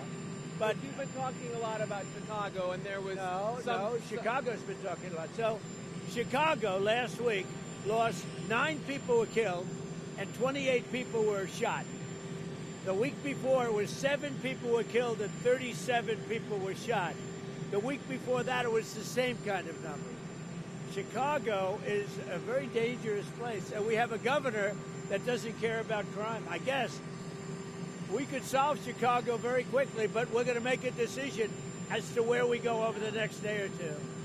When you look at what happened to D.C. in a short period of time, honestly, it's amazing. Over a period of 12 days, in other words, on the 12th day, we had the crime just about solved. And right now, people are walking out. They're going out right now to restaurants all over D.C., whereas if you go back a year ago or 6 months ago, nobody was going out. Nobody. We did it in 12 days. Now it's better than it was in 12 days. We'll make it even better, and then we're also going to clean it up. We're going to clean up the city. We're going to make some great improvements to the roads, to the medians, to all of the signs. You got signs that have been up for 30, 40 years. They're worn out. They look like hell. We're going to redo the signs. We're going to put up new signs. It's going to look beautiful. Within a 6-month period, it'll look really beautiful. But you have essentially a crime-free zone. I mean, here we are on a nice Sunday evening. If you'd like, it feels like Saturday, actually. If you like, you could go out and you could have dinner on me, but you wouldn't do that. But you could have dinner on me if you'd like. Go ahead, what else? When do you plan to speak to President Putin next? And what Very soon. Over the next couple of days. Look, we're going to get it done. The Russia-Ukraine situation, we're going to get it done. I have confidence we're going to get it done. Think of it. I got 7 done, all of which were impossible to do. If you look at any one of the 7, you know them. I don't have to go through them. Many of them were impossible. One was 31 years, 10 million people killed. One was 34 years with 8 million people killed. How about the Congo? They lost 9 million people, and it went on for years with Rwanda. All settled. Everybody happy. The one that I thought would have been, for me, the easiest, because of Putin, I thought that would have been, it's not turned out that way, but we're going to get it settled. You brought him in to discuss the Gaza issue and help make peace in Gaza. What's some of the advice he's giving to you, and why did you bring him back in to work on this deal? I think we're going to have a deal on Gaza very soon. It's a hell of a problem. What gives you Again, that it's a optimism? problem we want to solve for the Middle East, for Israel, for everybody. But it's a problem we're going to get done. So they have hostages. It could be a little bit less than 20 because some, you know, they tend to die, right? They tend to die. Even though they're young people largely, they're dying. Young people don't die. Young people stay alive. But with this whole thing, they tend to die. But we have, let's say, 20 people, and we have about 38 bodies. Bodies, meaning bodies. Are you confident you can get them all released? Yeah, I think so. I think we're going to get them all. Did you see the turnover of the Japanese Prime Minister stepping down? Do you have any reaction to that? No, I was surprised because I knew him, I liked him, and he's just now stepping down. A little bit surprised. I found him to be a very nice man, actually. We dealt very well together. Mr. President, the price of beef continues to rise and other items keep going up. Is there any way to address the cost of beef? Yeah, once it kicks in, once our policies kick in, the price of beef will be going down. Just like the price of eggs went down and the price of a lot of other grocery items went down, beef will go down. It'll all go down. Energy has gone way down. The price of gasoline has gone really, I mean, I think you'll be hitting $2 very soon. And it was $4.50 a little while ago. So energy's gone way down. That brings everything else with it. But beef has gone, as you know, for other reasons. The price of beef has gone up a little bit. It'll be coming down. Before you went to Alaska, in the Oval Office, you said that the First Lady expressed she wasn't too enamored with Putin. You said you came home, you said you spoke to Putin. She said, well, I heard he just blew up a village today. Has she expressed anything since you've come back? No, the First Lady actually got along great with Putin, right, as I did. But, you know, we're disappointed, both of us are disappointed that this ridiculous war continues. Are you proud to see her sending the letter that she sent? Yeah, she is, and she's felt very strongly about the children. Yeah, feels very badly about it. Thank you, everybody. Thank you. Do you have plans to go to Japan and South Korea this fall? What does that mean? Or do you have plans to go to South Korea? Maybe. I mean, we'll see. But it's going to be very interesting what comes out. I think we may have learned something, because when they come here, and there's nobody that can do what they're supposed to be doing, and they bring people, those people can also teach our people. You know, it's complicated stuff. And something very interesting could come out of that. Thank you, everybody.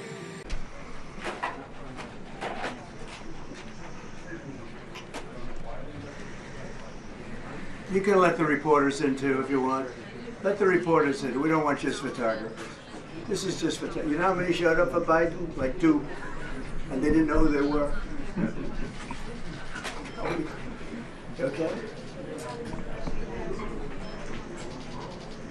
I'm going to make this an important meeting.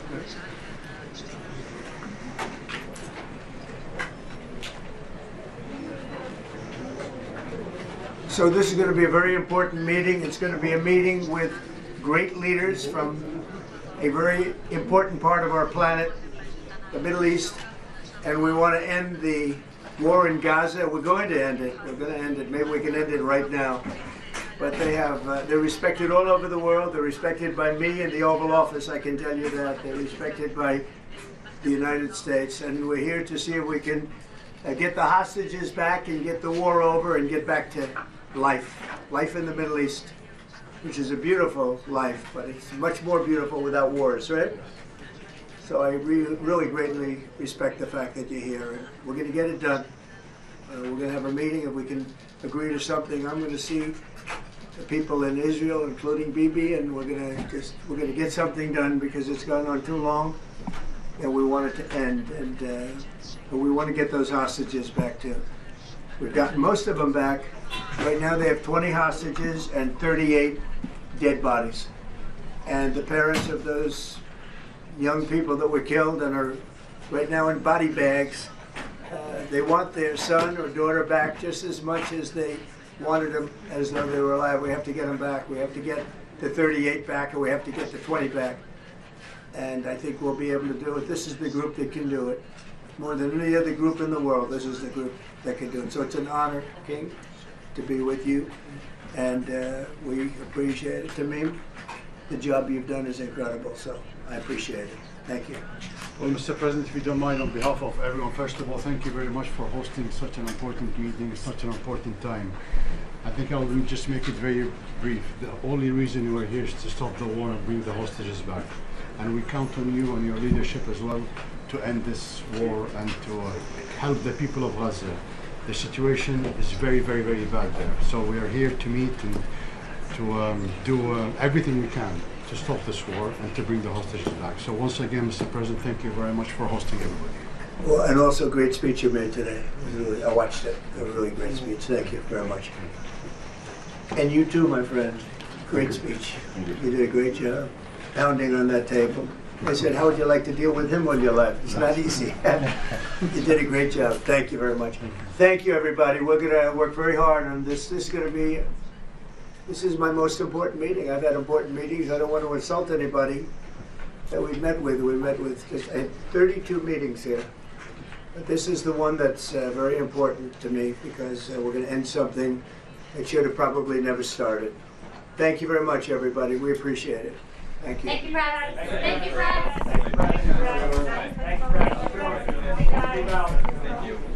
Exile, unfairly, as it turns out. Rigged election, you know, he knows about rigged elections better than anybody. But when I was in exile, we were still friends. That's always a good way to find out, test of friendship. But he's a highly respected man. He's respected very much in his country and all throughout Europe and throughout the world where they know him. He's built a tremendous military, powerful military, uses a lot of our equipment. And it's an honor to have him at the White House. We're going to have a lunch together. We're going to have a discussion, big discussion. We do a lot of trade with Turkey, and we're going to continue. We're going to do some additional trade. They want to buy F-16s, F-35s, and some other things, and we're going to talk to them about that. And we're just going to have, I think, a very interesting couple of hours. We're going to get a lot done. But I have great respect for this man, and we've had a very good relationship for a long time. If you remember, he let Pastor Brunson, he freed Pastor Brunson. Pastor Brunson was put in jail for 35 years before I got there. This was a group that should have stopped it, and the president, after I called him, released him, which was a great thing for our Christian community, our evangelical community. The evangelicals really wanted that. It was very important to him, so I always remembered that. But he released him from 35 years in prison. And Pastor Brunson now is healthy, happy, and well. And we're very happy about that. But it's a great honor to have the president of Turkey with us. And how are you? Fine. Say a few words. And you? Great guy. Öncelikle bu ziyaretimizi Birleşmiş Milletler Genel Kurulu'yla iç içe olan bir dönemde gerçekleştirdiğimizden dolayı arkadaşlarımla beraber çok mutluyuz. Gerek Sayın Trump'ın birinci döneminde gerekse ikinci dönemde Türkiye-Amerika ilişkilerinde farklı bir süreci yaşıyoruz. Kendilerinin de az önce ifade ettiği gibi gerek F-35 konusu, gerek F-16 konusu, gerekse Halk Bankası'yla ilgili aramızdaki ilişkiler konusunu bugün etraflıca görüşme fırsatı bulacağımıza inanıyorum. Heybeliada okuluyla ilgili ise orada üzerimize ne düşerse biz onu zaten yapmaya hazırız. Dönünce de Sayın Bartolomeo'yla bu konuyu görüşme fırsatı bulacağım. First, Mr. President, I am very pleased that this visit actually coincides with the 80th UNGA. So I am very pleased to be here with my colleagues and friends. And as we have said, during the first term of your presidency and during your second term, we are able to carry Turkey and U.S. relations to a much different level and process. And as you said, we have an opportunity here today to be able to discuss some of the issues regarding the F-35, the F-16, and also the Halkbank case, and we will have an opportunity to thoroughly discuss them. And based on what you have mentioned regarding the Heybeliada school, we are ready to do whatever we can that falls on our part, and I will, when I get back, try to discuss this issue with the esteemed Mr. Bartholomos to discuss how we can move forward on that. Okay, very good. I would like to be able to do that. The Greek Orthodox Church was here, and they would really like to have some help. They need some help, and I said I'd mention it. We appreciate it. So this is a tough man. This is a guy who's highly opinionated. Usually I don't like opinionated people, but I always like this one. But he's a tough one, and he does an amazing job in his country. And we've had tremendous relationships, both having to do with war and having to do with trade. And I guess today we're talking about both. I'd like to have him stop buying any oil from Russia while Russia continues this rampage against Ukraine. And they've been fighting. They've lost millions of lives already. And for what? You know, for what? It's disgraceful. And I said yesterday, let it keep going because their economy is absolutely terrible right now. And I think it's a shame that they're doing that, killing a lot of people unnecessarily. 7,818 people were killed last week, mostly military people, their people, and Ukrainians. More Russians, actually, than Ukraine, a little bit more. But it's such a waste of human life, and so he ought to stop. Putin ought to stop. And with that, we'll get to a little bit of a discussion. We're going to make some great trade deals for both countries. We do a lot of business with Turkey. They build great products. They build beautiful, great products, really fantastic manufacturers. And we buy a lot from them, and they buy a lot from us. Would you have any questions, please? You repeatedly called out Obama and Biden administrations for their stupid decisions. One example you gave was a refusal to sell the Patriot missile defense systems to Turkey, which resulted in the expulsion of the country from the F-35 program. Now, you are known to be a great deal maker in Turkey. What can you do to undo the stupidity? Yes, CNN show. CNN? Well, because you sounded like a nice guy, but CNN is fake news. I mean, but you sound like the real deal to me, so I'll answer the question. We're going to be discussing the Patriot system, which is the best system. We'll discuss that. We're going to discuss the F-35. We'll be discussing all of the things that you know about and that some of that you mentioned. And I think he'll be successful with buying the things he'd like to buy. What concrete steps can you take? Well, we'll have to see. We haven't even started yet. But I know he wants the F-35, and he's wanted that, and we're talking about that very seriously. And the F-16, we're in great shape. Certain other things he needed, as you know, and I'm going to see to it that we get that to him. He needs certain things, and we need certain things. And we're going to come to a conclusion. You'll know by the end of the day. Go ahead, please. Sayın Cumhurbaşkanım, siz Başkan Trump'ın ne kadar barış için çabalar gösterdiğini daha önce de söylemiş bir cumhurbaşkanısınız. Ve siz de bölgede birçok ülkeyle, birçok liderle görüşmeler, kontaklar kurabiliyorsunuz. Bu konuda birlikte nasıl çalışabilirsiniz gelecekte? Buna inandığım için zaten bunları söylüyorum. Birlikte el ele bölgedeki bu sıkıntıları aşacağımıza da inanıyorum. Mr. President, when are you planning to lift I haven't learned this language yet. What did he say? The gentleman was asking, Mr. President, you have referred to President Trump's peace efforts, and you have also contact with many leaders in the region. And what do you think that you can do about this? And Mr. President has said that, yes, I believe in the peace efforts that President Trump is leading, and together we will be able to overcome the challenges in the region. I think it's true. He's got tremendous influence in the region. Yeah, please. Mr. President, when are you planning to lift CAATSA sanctions against Turkey? Against sanctions against Turkey? Could be very soon. If we have a good meeting, almost immediately. President Erdogan is removing tariffs on U.S. goods, and what impact it would be in U.S. production? Where are you from? Turkey. I see. We have a lot of people from Turkey here. That's We are good, because I like the questions very much, actually. They're very nice questions. We'll see about tariffs. We're going to be talking about tariffs. We already removed them. Well, we're going to be talking about that. Sanctions on Russia, even if not all NATO countries stop purchasing Russian oil?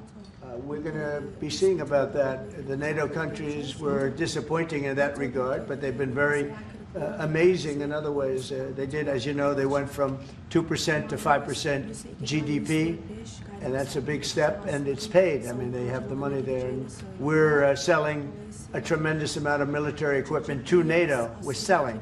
We're not giving like Biden did. We're selling it to NATO, and it's a lot. They're buying a lot, and I assume they're giving it to Ukraine. They could buy it for other reasons too, but I assume they're giving most of it to Ukraine. But they're buying highly sophisticated weaponry, and they're paying for it full price. And that's how we're involved. Biden gave $350 billion. Look, this war would have never started if I were president. If I were president, this war would never be happened. Would have never happened. Yeah. Mr. President, I would like to ask about Gaza. Are you on the same page, Mr. Erdogan, for Palestine, Israel? Well, I don't know his stance. I can't tell you about that. I just say that we want to get Gaza over with. I had a great meeting with the leaders of that area, of that region, generally speaking, the Middle East. We had a great meeting the other day at UNGA, as you know, and I think we're close to getting some kind of a deal done. Yeah, we want to get the hostages back. I have to get the hostages back. We're the ones that got the hostages, all of them that we have now. But it looks like there are 20 living hostages and probably 38 or so dead hostages. Pretty sad. And the parents of those dead souls, those dead, mostly men, boys, in many cases like literally boys, they want those bodies back so badly, as much as though they were alive. And so we had a very good meeting with the representatives of the most powerful countries in the Middle East, and I think we're going to be close to a deal.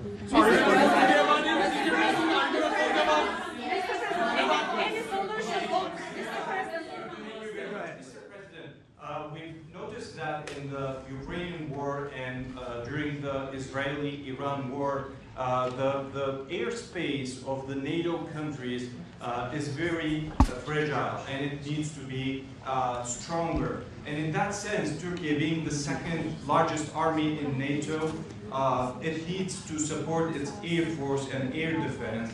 How do you look at this issue in general as a NATO? Well, we support them. I mean, we're in NATO, and you know, they're paying now 5% of GDP. Nobody thought that was possible, and they agreed to that 6 months ago when I was there. And the relationship is very good. The NATO countries, with us, is the strongest it's ever been. We used to complain that they're paying 2%, but they're not paying. The United States was paying almost everything. And now they're paying 5%, and they paid. And that's trillions of dollars. You know, we're talking about trillions of dollars. And they're spending that, giving that money to us, and we are giving them great defensive, you know, the Patriots and all of the different javelins, all the different missile systems and everything else that they want. But it's, you know, it's trillions of dollars. So we appreciate that they did that. So they went from 2% to 5% of GDP, and that was something that nobody even would bring up. Biden should have brought it up a long time ago, because under Biden, we paid $350 billion, and all it did is make things worse. So we'll see how it goes. F-35s to Turkey, fighter jets, F-35s. Yeah, we're talking about the fighter jets for Turkey. Yes, we are. Are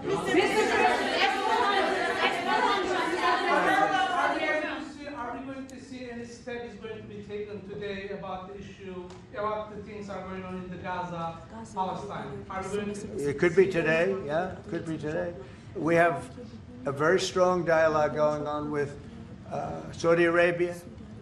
With, I would say, you have 4 or 5 real leaders that are being good. As you know, I met with Qatar, Saudi Arabia, UAE. We met with Jordan. The King of Jordan was there. We had a really great meeting. I think a lot was determined at that meeting. And I have to meet with Israel, and I have to do that also.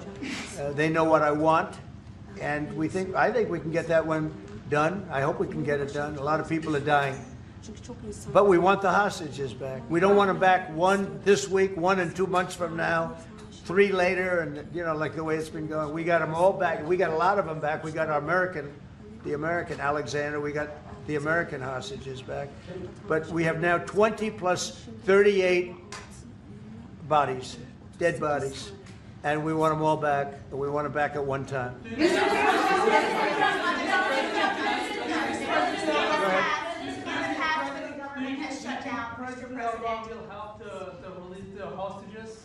Do I think what?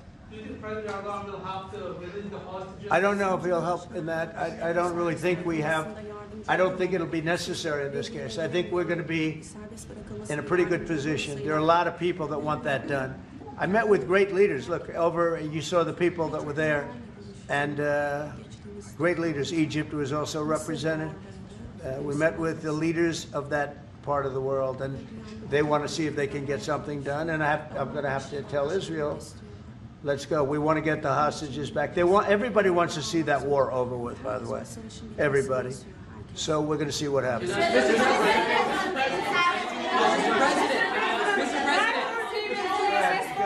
Mr. President, how do you see a joint initiative with President Erdogan to bring the President of Russia, Putin, and President Zelensky to the negotiating table? Well, I can tell you that President Erdogan is very respected by both of them. Everybody respects Erdogan. They really respect Erdogan. I do. And I think he could have a big influence if he wants to. Right now, he's very neutral. He likes being neutral. So do I like being neutral. But he's somebody that if he got involved, the best thing he could do is not buy oil and gas from Russia. If he did that, that would be probably the best thing. He knows Putin like I know Putin. I thought Putin, I settled, as you know, 7 wars, and it's probably more than that if you really want to know the real facts, but 7 wars, and I thought this would be among the easier ones to settle. But I'm very disappointed in Putin. And he's been fighting hard, he's been fighting long, and they lost millions, they lost like 1 million soldiers. And you know, with all of the heavy bombardment over the last 2 weeks, they've gained almost no land. Think of that. They've gained almost no land. And I'm not going to ever call anybody a paper tiger, but Russia spent millions and millions of dollars in bombs, missiles, ammunition, and lives, their lives. And they've gained virtually no land. I think it's time to stop. I really do. Mr. President, a few months ago, you met with Aliyev and Pashinyan. Can you follow up? So where? You met with Aliyev and Pashinyan, Azerbaijan President Aliyev and Pashinyan. Can you follow up on what you want to say about current process? No, I can't. I like this guy. I like him. He's from CNN. Fake news, the worst fake news, but I like him. So it's CNN Turkey. I'll get Brian. Go. Syria has been a major issue between the 2 countries for the past decade. And you said the future of Syria is in Erdogan's hands back in, I think, December and January. And the countries are in the process of integrating regional fractures into the main government. When do you want to see that happen? Well, I think President Erdogan is the one responsible for Syria, for the successful fight in ridding Syria of its past leader. And I think this man is responsible. He doesn't take the responsibility, but it's actually a great achievement. They've been trying to do it for 2,000 years. I said, he does it. He did it. I mean, they're your surrogates. I think you should take the credit for it. I told him, take the credit. For 2,000 years, you've been trying to take over Syria. He took over Syria, and he doesn't want to take the credit. You know, all of those people are his surrogates. But the leader of Syria, the new leader, as you know, I took sanctions off in order to let them breathe, because the sanctions were very strong. But I think we should have a major announcement today. He was responsible for that victory. It was a victory for Turkey, because they've been fighting, as you know, for like 1,000 years. And it never went, you know, it was back and forth, but he's responsible for that. So he would have a lot to say with respect to Syria. But at his request, I took, and the request also of the King of Saudi Arabia, it's very interesting, and Qatar, they said if you could take the sanctions We had very strong sanctions. They couldn't have lived with those sanctions, and I took them off to give them a chance to breathe. But the president was one of the people that was responsible for that. He asked me to do it. I did it. Mr. President, furloughs are very typical when the government shuts down. Why is the administration directing federal layoffs of federal workers this time around? Well, this is all caused by the Democrats. They asked us to do something that's totally unreasonable. They never change. They want to give money away to illegally, people that entered our country illegally. They want to give them massive federal money. And we don't want to do that because it means everyone's going to just keep pouring back. Right now we have absolutely perfect borders like you haven't seen in many years. Even better than I had great borders during my 4 years, but these borders are stone cold closed. You can only come into our country legally now. But the Democrats want to give it all away. They want to open up the borders. Take a look at that. Big thing. They want to open borders again. After what we're going through now, getting rid of prisoners, getting rid of all of these people dropped out from mental institutions, drug dealers, drug addicts, everything. They're putting everybody into our country. It's all ended now. But this is what Schumer wants. This is what the Democrats want. They want to have, and they want to take our money. We're doing well because of tariffs. We're doing unbelievable. We're making more money than we ever have made. And by the way, we're going to take some of that tariff money that we made, just to get off the subject for a second. We're going to take some of that tariff money that we made. We're going to give it to our farmers, who are, for a little while, going to be hurt until it kicks in. The tariffs kick into their benefit. So we're going to make sure that our farmers are in great shape because we're taking in a lot of money. We're finding, the other day, it was very interesting, they found $31 billion. They said, sir, we found 31. I said, you mean positively, right? They said, yeah, 31 million more than we knew. And they said, we don't know where it came from. I said, check the tariff shelf. They came back the following morning. They said, you're right, sir, it came from the tariffs.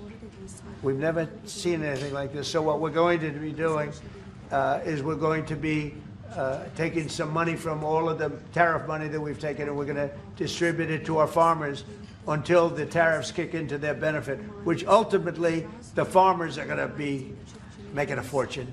But it's a process of, it has to kick in. All right, maybe one more. There was another shooting at an ICE facility in Texas just yesterday. Terrible. Detainees were killed. The FBI director posted on social media bullets that were engraved with the message anti-ICE. Right. He just posted another thing on social media saying they recovered a handwritten note from the subject that read, hopefully this will give ICE agents real terror to think, is there a sniper with AP rounds on that roof? Who do you hold responsible for the uptick in left-wing violence in the country? Radical left rhetoric. The radical left is causing the problem. They're out of control. They're saying things, and they're really dumb people. I mean, I look at Crockett. I look at some of these people. They're very low IQ people, actually. But the radical left is causing this problem, not the right, the radical left. And it's going to get worse, and ultimately it's going to go back on them. I mean, bad things happen when they play these games. And I'll give you a little clue. The right is a lot tougher than the left.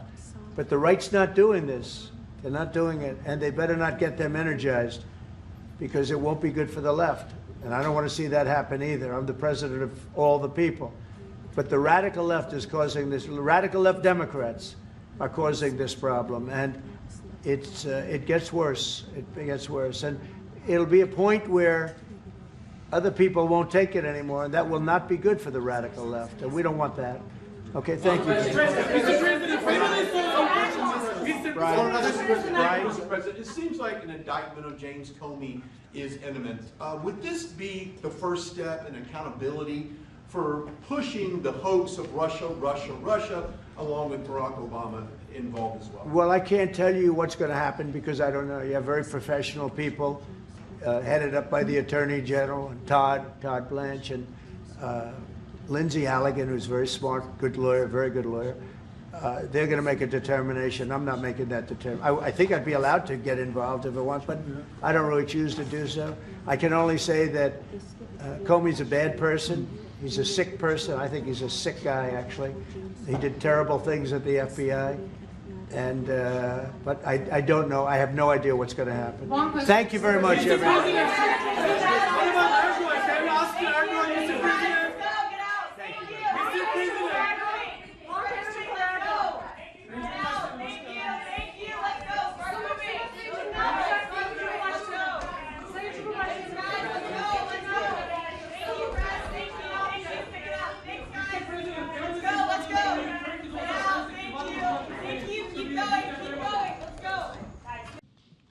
To ensure the success of this effort, my plan calls for the creation of a new international oversight body, the Board of Peace, we call it, the Board of Peace, sort of a beautiful name, the Board of Peace, which will be headed, not at my request, believe me, I'm very busy, but we have to make sure this works. The leaders of the Arab world and Israel and everybody involved asked me to do this, so it would be headed by a gentleman known as President Donald J. Trump of the United States. That's what I want, is some extra work to do, but it's so important that I'm willing to do it, and we'll do it right, and we're going to put leaders from other countries on, and leaders that are very distinguished leaders, and we'll have a board, and one of the people that wants to be on the board is the UK former Prime Minister, Tony Blair, good man, very good man, and some others, and they'll be named over the next few days. And it'll be quite the board. Working, everybody wants to be on it now. I don't know if that had anything to do. They named me and everybody else wanted to be on it. I guess they figure, well, he's a soft touch. He'll be easy to deal with. Working with the World Bank and others, it will be responsible for recruiting and training a new government that will be made up of Palestinians along with highly qualified experts from all around the world. Hamas and other terrorist factions will play no role in the board, but they'll play no role in the governance of Gaza at all, directly or indirectly. As you know, thousands of Hamas leaders have been killed and soldiers have been killed. And we can never forget October 7th, but thousands have paid the price for that. And now it's time to get our hostages back and get back to trying to build something that's really great and very important. Gentlemen, the President of the United States and the Prime Minister of the State of Israel.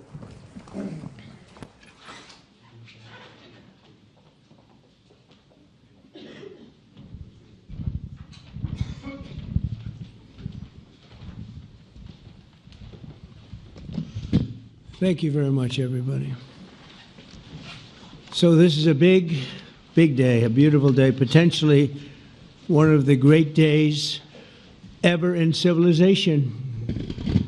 Things that have been going on for hundreds of years and thousands of years. We're going to, at least we're at a minimum very, very close, and I think we're beyond very close.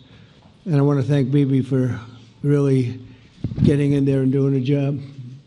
We've worked well together, as we have with many other countries, both of us, with many other countries, which is the only way this whole situation gets solved. And I'm not just talking about Gaza. Gaza is one thing, but we're talking about much beyond Gaza.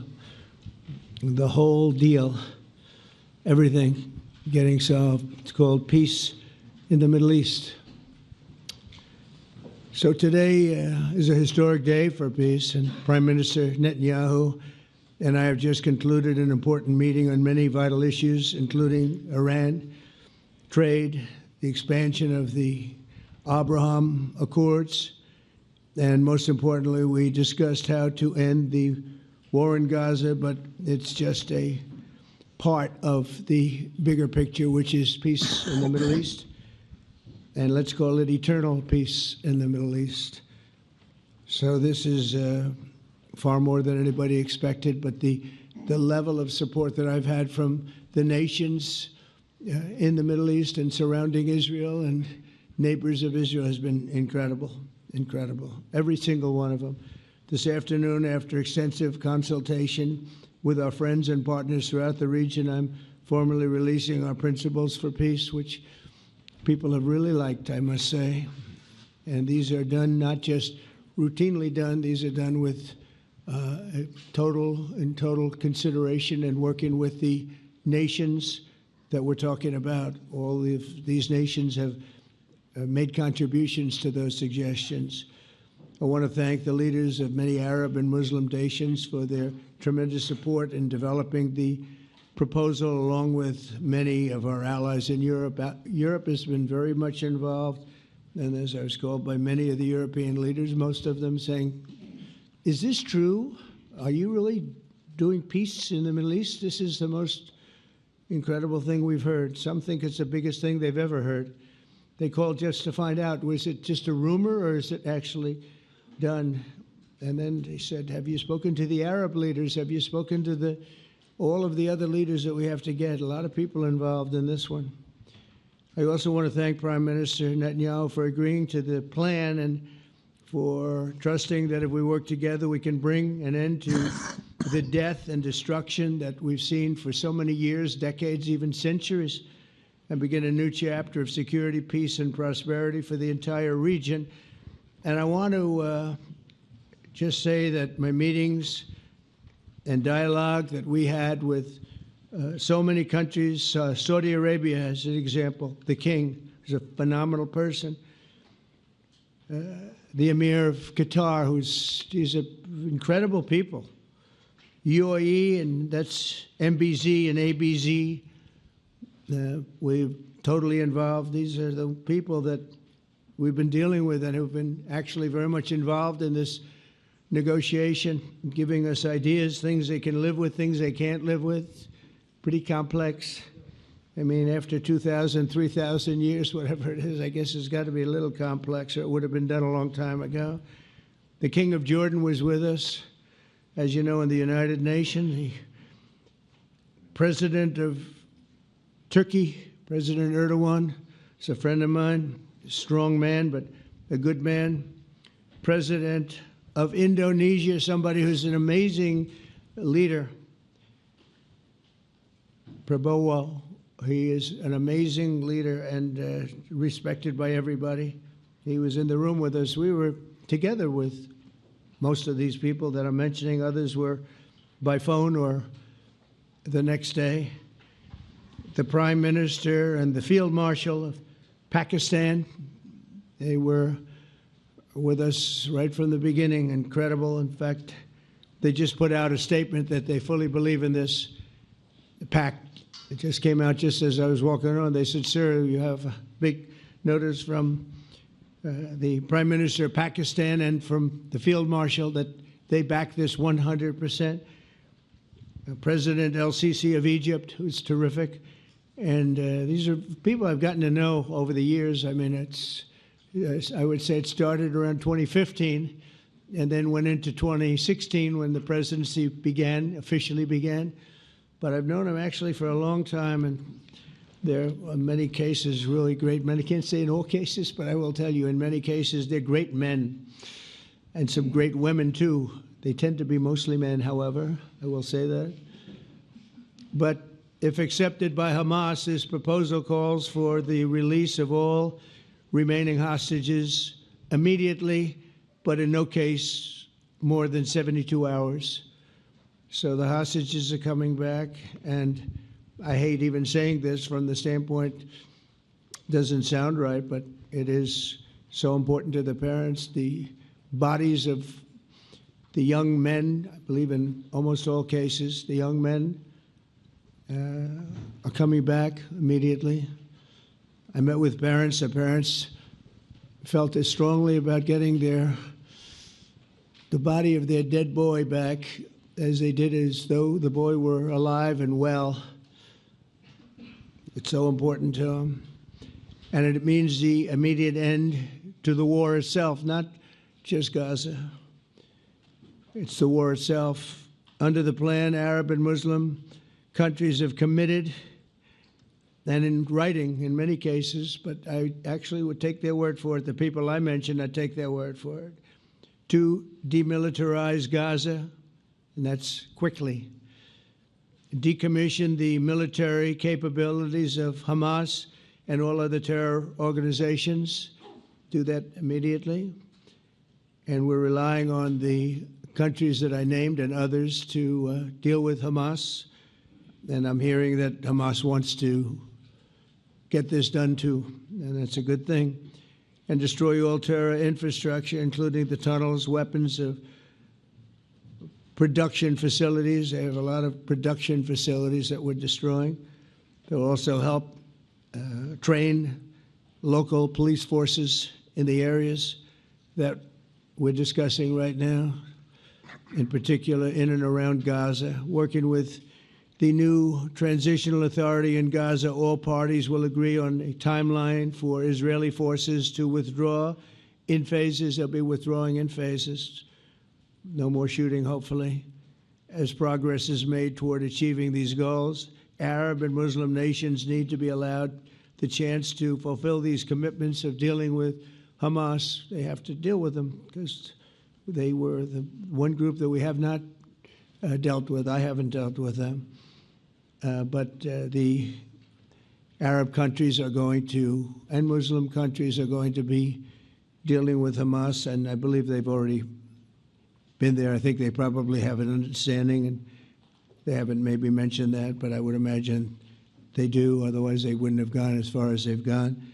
If they're unable to do so, then Israel would have the absolute right and actually our full backing, the U.S. full backing. Marco's here, and a lot of our leaders are here, our great Vice President, Susie Wiles, Steve Witkoff, Jared Kushner. They've been so involved in this process. I don't think anybody else could have done it or even come close. But it's we're right there. We're right there. First time in thousands of years, I think you can probably say, if you really look into it, if you study back, if you're a scholar, you would say thousands of years. Israel would have my full backing to finish the job of destroying the threat of Hamas. But I hope that we're going to have a deal for peace. And if Hamas rejects the deal, which is always possible, they're the only one left. Everyone else has accepted it. But I have a feeling that we're going to have a positive answer. But if not, as you know, Bibi, you'd have our full backing to do what you would have to do. Everyone understands that the ultimate result must be the elimination of any danger posed in the region, and that danger is caused by Hamas.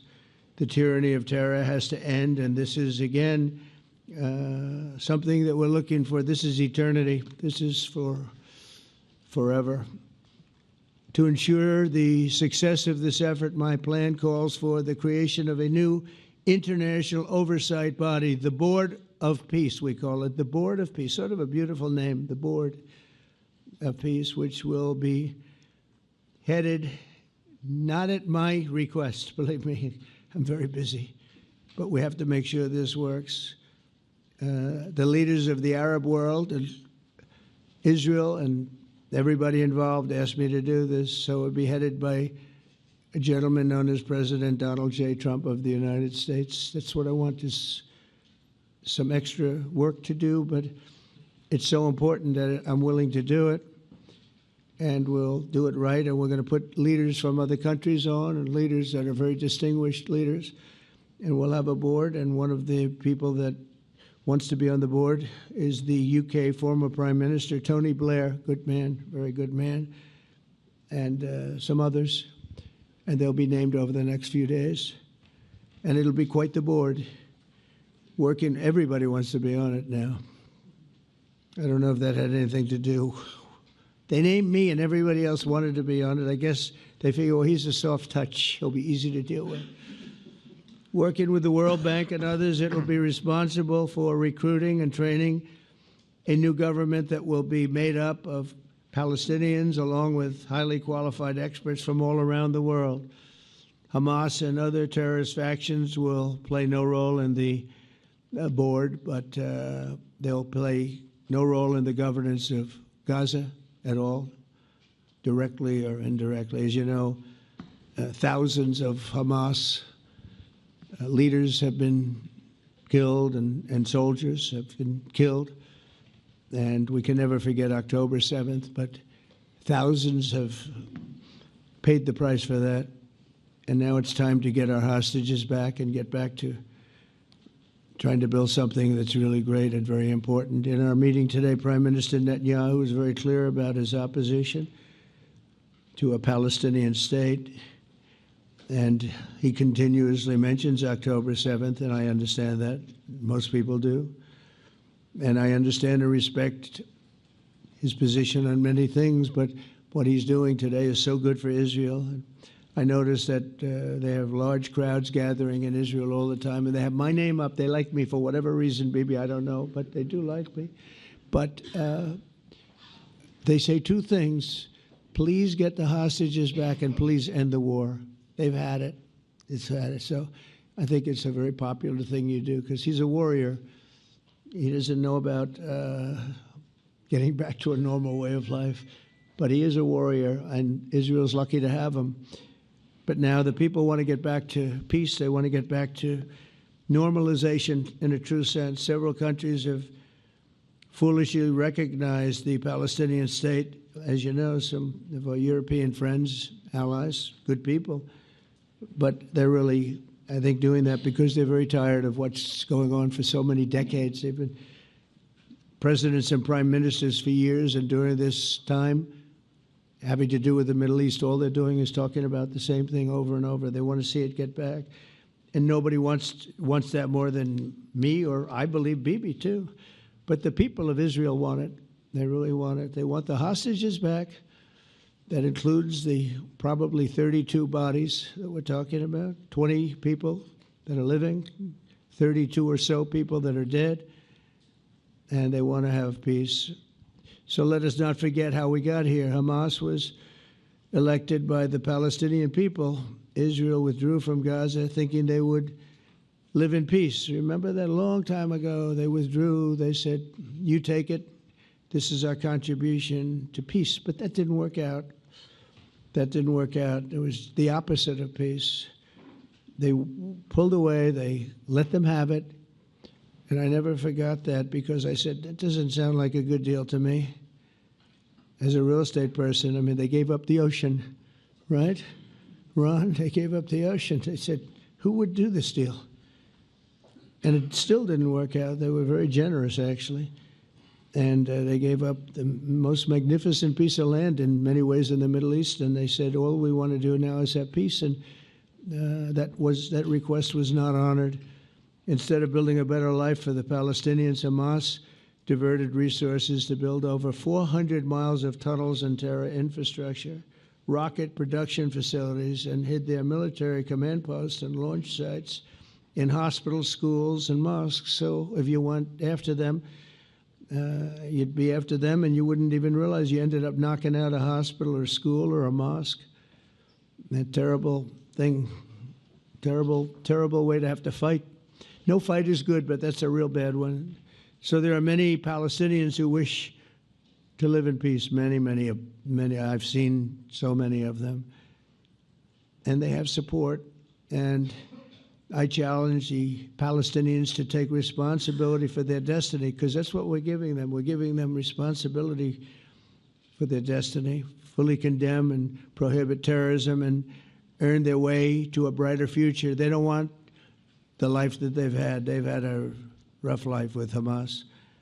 If the Palestinian Authority does not complete the reforms that I laid out in my vision for peace in 2020, they'll have only themselves to blame. We're giving them an amazing footprint, and they have amazing support from the leaders of the Arab world and the Muslim world, the great leaders. These are great leaders. These are unbelievable leaders that have built great countries and very wealthy countries. What the future holds for the Palestinians, no one really knows, but the plan that we put forward today is focused on ending the war immediately, getting all of our hostages back, getting everything back. Hard to believe when you even say it, and creating conditions for durable Israeli security and Palestinian success. Israeli security is going to be involved. We're going to help you. We'll be there with you in terms of helping with security. We want to make sure it works. We just want to make sure it works. There shouldn't be a shot fired. Now, there will be, I guess, because that's the way it seems to be, but They shouldn't have to be within a few days. They shouldn't have to be a shot fired. And maybe for eternity. Wouldn't that be nice? I hope it's true. I can tell you the leadership of that region feels that there's a good chance of it being true. So this will lead to this agreement that we're talking about will lead to a sustainable long-term peace. No president in history has been a greater friend of the state of Israel than I have, in addition to negotiating the Abraham Accords. I like to say it that way because the real people, that's what they call Abraham. I would say Abraham, but it's so much nicer when you say Abraham. So much more elegant. But the Abraham Accords are amazing. Jared, you did that along with your group of geniuses, and nobody thought that could be done. We have 4 countries, and Sleepy Joe Biden didn't do a thing. He didn't even know what the hell they were. He should have had them fold up. But I think this will also lead to packing them. And who knows, maybe even Iran can get in there. I hope, we hope we're going to be able to get along with Iran. I think they're going to be open to it. I really believe that. But they could be a member. I long ago said, I'll bet you at some point Iran will be a member of the Accords, and little did I realize it was going to take this turn. That was some turn we did with the B-2s. But I think they might very well be there because it's a great thing for them economically. I recognize the eternal capital of Israel. I opened the American embassy in Jerusalem. That was something that everyone said would never be done, could never be done. Virtually every president for many, many years, for decades, would campaign on making Jerusalem the capital of Israel. They campaigned on it over and over. Is that right, Steve? Is that right? Everyone, and when they got to it, and I understand why now, because it was so. When I got to office, I campaigned on it too. I said, we're going to make it. And then I'd get calls from the leaders of various countries saying, please don't do it, please don't do it. It'll end the whole world, please don't do it. And finally, I just didn't say anything, and I did it. People were calling me before I did it because they heard I was going to do it, and leaders of countries were calling me, and I think it was on a Thursday that I did it, and they'd call me Monday, Tuesday, Wednesday, 3-4 times a day, and I said, tell them I'll call them back on Friday. And I announced it on Thursday, and I called them back, the biggest people in the world, and they said, you've done it. I said, done what? You've made the capital of Israel, Jerusalem, and we wanted to talk yet. I wish you called me a little sooner. Maybe I could have done something about it. So that was a lot easier than getting into an argument, because I knew what they were calling about. And you know what? It turned out to be amazing. Everybody thought it was going to lead to the end of the world, right? The end of the world, Ron, that's what they said. It didn't lead to anything. It just led to something that I promised, and something that was very, very popular for Jewish people and a lot of other people, too. I recognize Israeli sovereignty over the Golan Heights, and I cut taxpayer funding to the corrupt United Nations Relief and Works Agency. And United Nations was interesting because, as you know, a few days ago they introduced me. Ladies and gentlemen, the President of the United States. I'm looking at my teleprompter, and the thing was dead, stone cold, dead. The thing's up here. I have a long, beautiful speech to make. I'm back 30 feet back, and I'm saying, they're introducing me. There's nothing on my teleprompter. So, but I made a speech. I actually got good marks. You think Biden could have done that? I don't think so. I don't think he could have done that. I don't think too many people could have done it. But actually, it was actually more of a speech from my heart, if you want to know the truth. I think it was maybe better in certain ways because it was from the heart.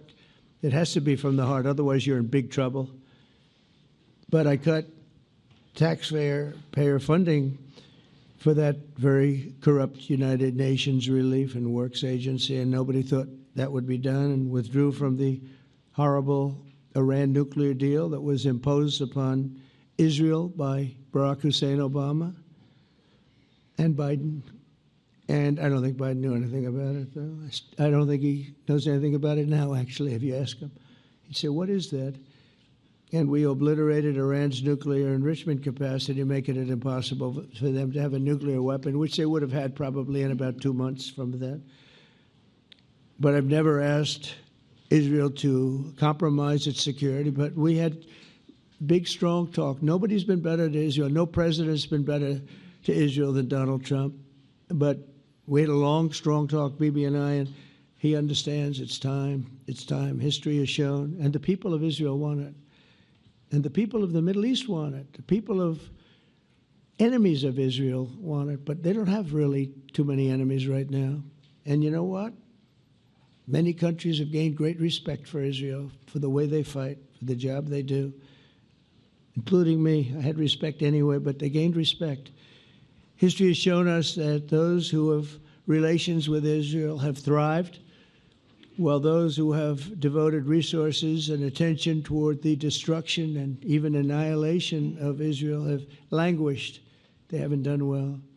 Israel is not going anywhere. They're going to coexist with other people and countries in the region, from Syria to Lebanon to Saudi Arabia. The promise of a new Middle East is so clearly within our reach. This is the closest we've ever come to real peace, not fake peace, not political fool's peace. If we can get this difficult problem solved, the opportunities for all within that vast region of this world, it's a vast region, it's unlimited. The Abraham Accords show that all countries are better off when they communicate and work together and embrace new opportunities. I hope Jared and Steve and Susie and Marco and JD, we have great people. I hope you guys are going to work very hard to get these other countries in, because now they have no excuse. There's no longer an excuse. They were somewhere hesitant. And I tell you, the 4 countries that went in, I give them tremendous credit, and it's worked out incredibly well for them. In the same spirit, I'm pleased to report that earlier today we took another important step toward greater understanding in the region. A short time ago, we had a historic phone call in the Oval Office with Prime Minister Tani, who's really a great, great person. So we had a great talk, and I was on the phone, and Bibi was talking. Prime Minister Al-Thani was of Qatar. They really had a heart-to-heart conversation. It was a great conversation, I thought. It was productive. It was everything that you need to have something turn out to be successful. And I want to thank Bibi, and I want to thank the Prime Minister. It was fantastic. We agreed to launch a formal trilateral mechanism between Israel, Qatar, and the United States to begin a dialogue to enhance mutual security, correct misperceptions, and avoid future misgivings. And I want to thank Qatar, its leadership, and the Emir. He's a fantastic person. I think, I'm going to be his public relations man because I know him differently than a lot of people know him. But he wants peace. He wants to see peace. And his people, and they really acknowledge the critical role that they've played as mediator. And again, we're not quite finished. We have to get Hamas, but I think they're going to be able to do that. So now it's time for Hamas to accept the terms of the plan that we've put forward today. And again, this is a different Hamas than we were dealing with, because I guess over 20,000 have been killed. Their leadership has been killed 3 times over. So you're really dealing with different people than we've been dealing with over the last 4 years, 5 years. Everyone has done their part and come to the table in good faith. Our Arab and Muslim partners are fully prepared to step up and fulfill their commitments for the benefit of the people of Gaza and the entire region. They're willing to step up and do a lot. They really are. There are a lot of good people involved. Everybody who wants to see an end to the violence and destruction should be united in calling for Hamas to accept the extremely fair proposal so that we can end the war and get us back our hostages right now and have everlasting peace. And I look forward to having relationships with everyone. As the chairman of the board, I'll be involved, and we'll have meetings with some very smart people that'll be working over there to make sure that we haven't just been wasting time with an agreement that doesn't get done. The task of building peace will not be easy. They're some of the hardest problems in the world to solve, and that's why it's been going on for so many centuries. But too many lives are at stake not to try, and this is more than a try. I mean, I think this is something that gets done when you have virtually every country, and these are powerful, powerful countries that have a lot of money, and the money can make things happen. A lot of countries try, and they don't have any money. These are very rich countries that can make things happen. So together we'll forge a much safer and more hopeful future for everybody, including Israel. And I want to thank Prime Minister Netanyahu for his partnership. And I want to thank all of the leaders, the kings and the emirs and the presidents and prime ministers, people I mentioned. And they've been absolutely fantastic to work with. And it's just happened very quickly. It's happened from a couple of weeks before I had a meeting, a couple of meetings, but a couple of weeks before we went to the United Nations. And we had some incredible meetings. It all came to place. It all took place, and everybody wanted to be a part of it. I don't have anybody that's saying we don't want anything to do with it. It's just the opposite. And I'll tell you, a couple of years ago, a year ago, I don't think we would have had this kind of participation, Mr. VP, right? I don't think we would have had. It's been amazing. The participation was 100%. Everybody wants to be a part of it, and everybody, those very strong countries, everybody wants it to work. So. Bibi, congratulations on this. I think this will be your crowning achievement, frankly. If this all works out, we think it will. It's going to be your crowning achievement, and I want to thank you very much for being here. Thank you, please. Thank you. Thank you. Mr. President, first I want to thank you for graciously hosting me once again in the White House. And second, I want to thank you for your friendship and for your leadership. From Jerusalem to Tehran, from the Golan Heights to Gaza, you've proven time and again what I've said many times. You are the greatest friend that Israel has ever had in the White House. And Mr. President, you and I both know it's not even close. While you focus at home on making America great again, your leadership abroad is changing the world for the better, ending wars and advancing peace. I believe that today we're taking a critical step towards both ending the war in Gaza and setting the stage for dramatically advancing peace in the Middle East, and I think beyond the Middle East, in very important Muslim countries. I support your plan to end the war in Gaza, which achieves our war aims. It will bring back to Israel all our hostages, dismantle Hamas's military capabilities, end its political rule, and ensure that Gaza never again poses a threat to Israel. We would not have achieved this turning point without the courage and sacrifice of our incredibly brave soldiers. They fight like lions to defend the people of Israel, and they serve on the front line in the war between civilization and barbarism. Mr. President, when our two countries stand shoulder to shoulder, we achieve the impossible. Just a few months ago, in Operation Rising Lion and Operation Midnight Hammer, we struck a decisive blow against Iran's nuclear and ballistic missile program. Your bold decision to send those B-2s made the region safer and the world safer. Now, under your leadership, we're taking the next step to win the war and expand the peace. Your plan is consistent with the 5 principles my government set for the end of the war and the day after Hamas. Everybody asks, what is your plan for the day after Hamas? Here's our plan.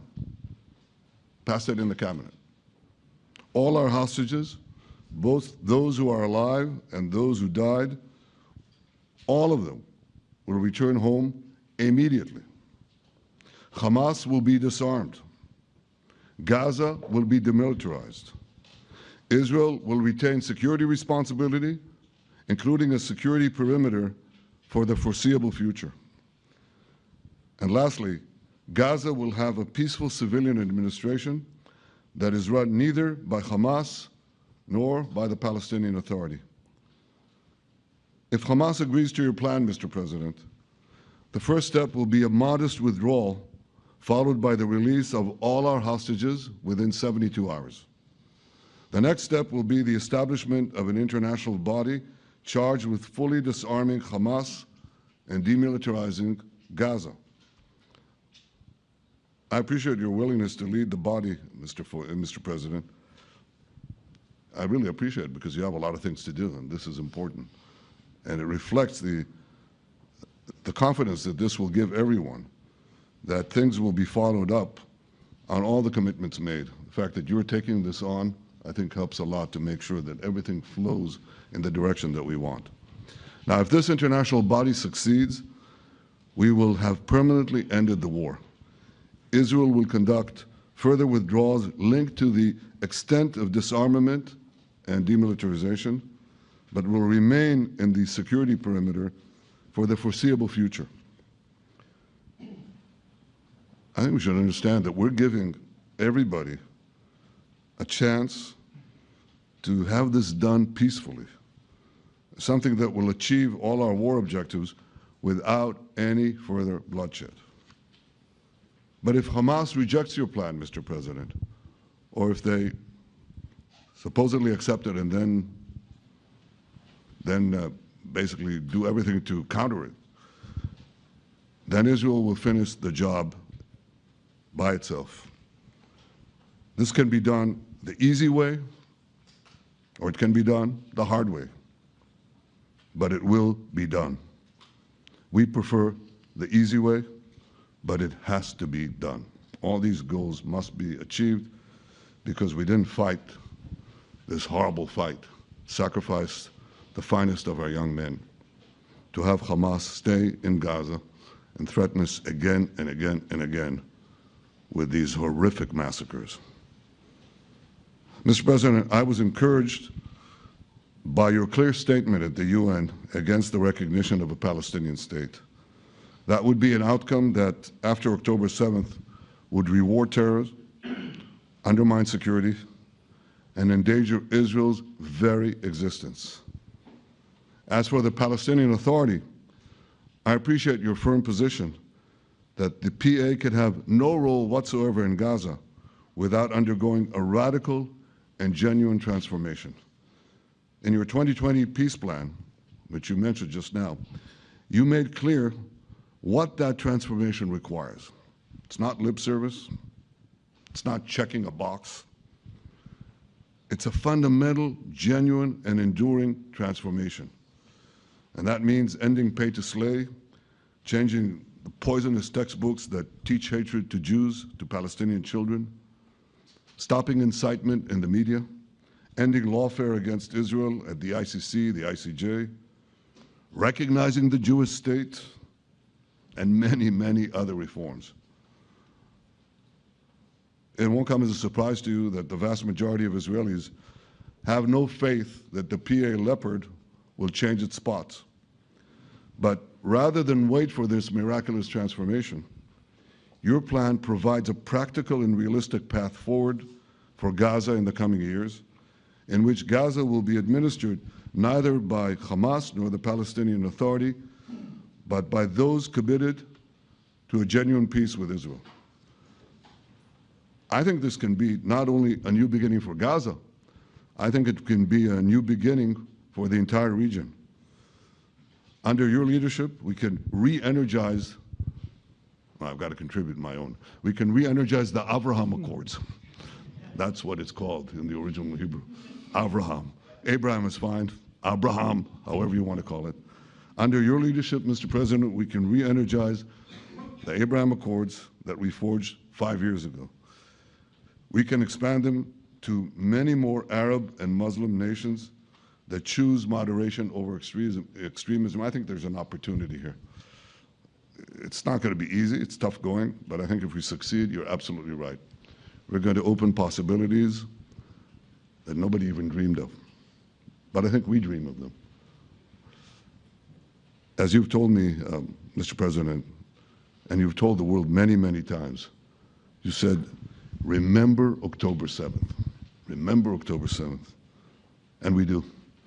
We will never forget the horrors of October 7th, and we will do whatever is necessary to make sure they don't happen again. Since October 7th, Israel's enemies have learned a hard truth. Those who attack us pay a heavy price, but those who partner with us advance progress and security for their peoples. President Trump just said it. It's also in the Bible. It says, those who will bless you will be blessed, and those who will curse you will be cursed.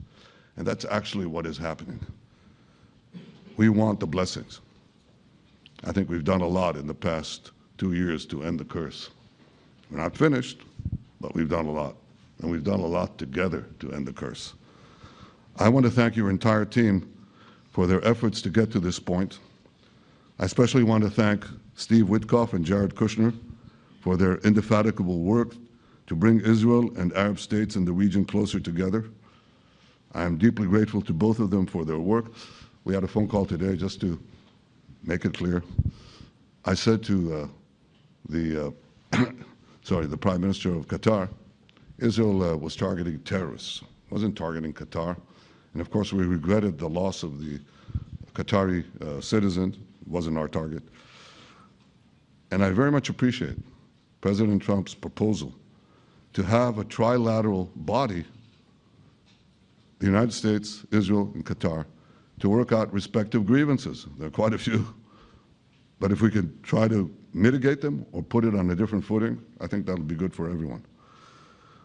Above all the people, the fine team, and many helpers who've done this, I want to thank you, Mr. President. History has already shown that under your leadership, Israel and America can change the face of the Middle East. And today I'm hopeful that your plan to end the war in Gaza will do so again and do so soon. It will free our hostages, end Hamas's tyranny in Gaza, and enable a more secure and prosperous future for the peoples of our region. Thank you, Mr. President. May God bless America. May God bless Israel. May God bless the indispensable alliance between our countries. And may I add in Hebrew, G'mal Chatima Tova, may we all be inscribed in the book of life. Thank you. Thank you very much, Bibi. So I think while we wait for these documents to be signed and get everybody in line, I think it maybe is not really appropriate to take questions. I'm meeting with, as you know, a couple of Democrats in a little while about the country, about keeping our country open. They're going to have to do some things because their ideas are not very good ones. They're very bad for our country. So we'll see how that works out. But this is something that was really historic today. This was something that was amazing. I think, Bibi, I mean, depending on you, I think while we're waiting for signatures and waiting for approvals from a lot of different countries that are involved in this, we probably shouldn't take questions? Or would you like to take a question or two from perhaps a friendly Israeli reporter, if there's such a thing? That's a very, very tough proposition. But I would think, Mr. President, that I would go by your instinct that this is, we'll have enough time for questions. Let's settle the issue first, I think. Thank you very much, everyone. Thank you.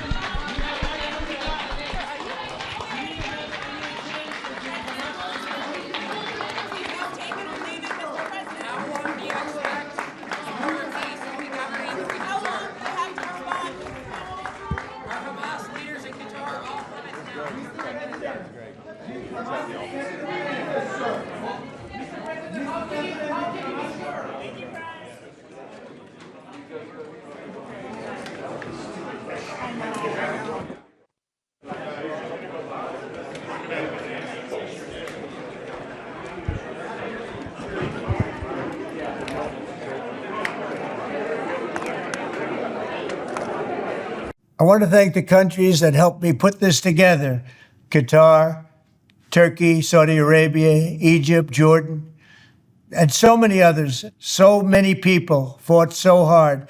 This is a big day. We'll see how it all turns out. We have to get the final word down in concrete. Very importantly, I look forward to having the hostages come home to their parents and having some of the hostages, unfortunately, you know the condition they're in, come home likewise to their parents, because their parents wanted them just as much as though that young man or young woman were alive. So I just want to let you know that this is a very special day, maybe unprecedented in many ways. It is unprecedented, but thank you all, and thank you all to those great countries that helped. We were given a tremendous amount of help. Everybody was unified in wanting this war to end and seeing peace in the Middle East, and we're very close to achieving that. Thank you all, and everybody will be treated fairly. This is a big day. We're going to have a big day. One of the biggest. We're celebrating our Navy and our military.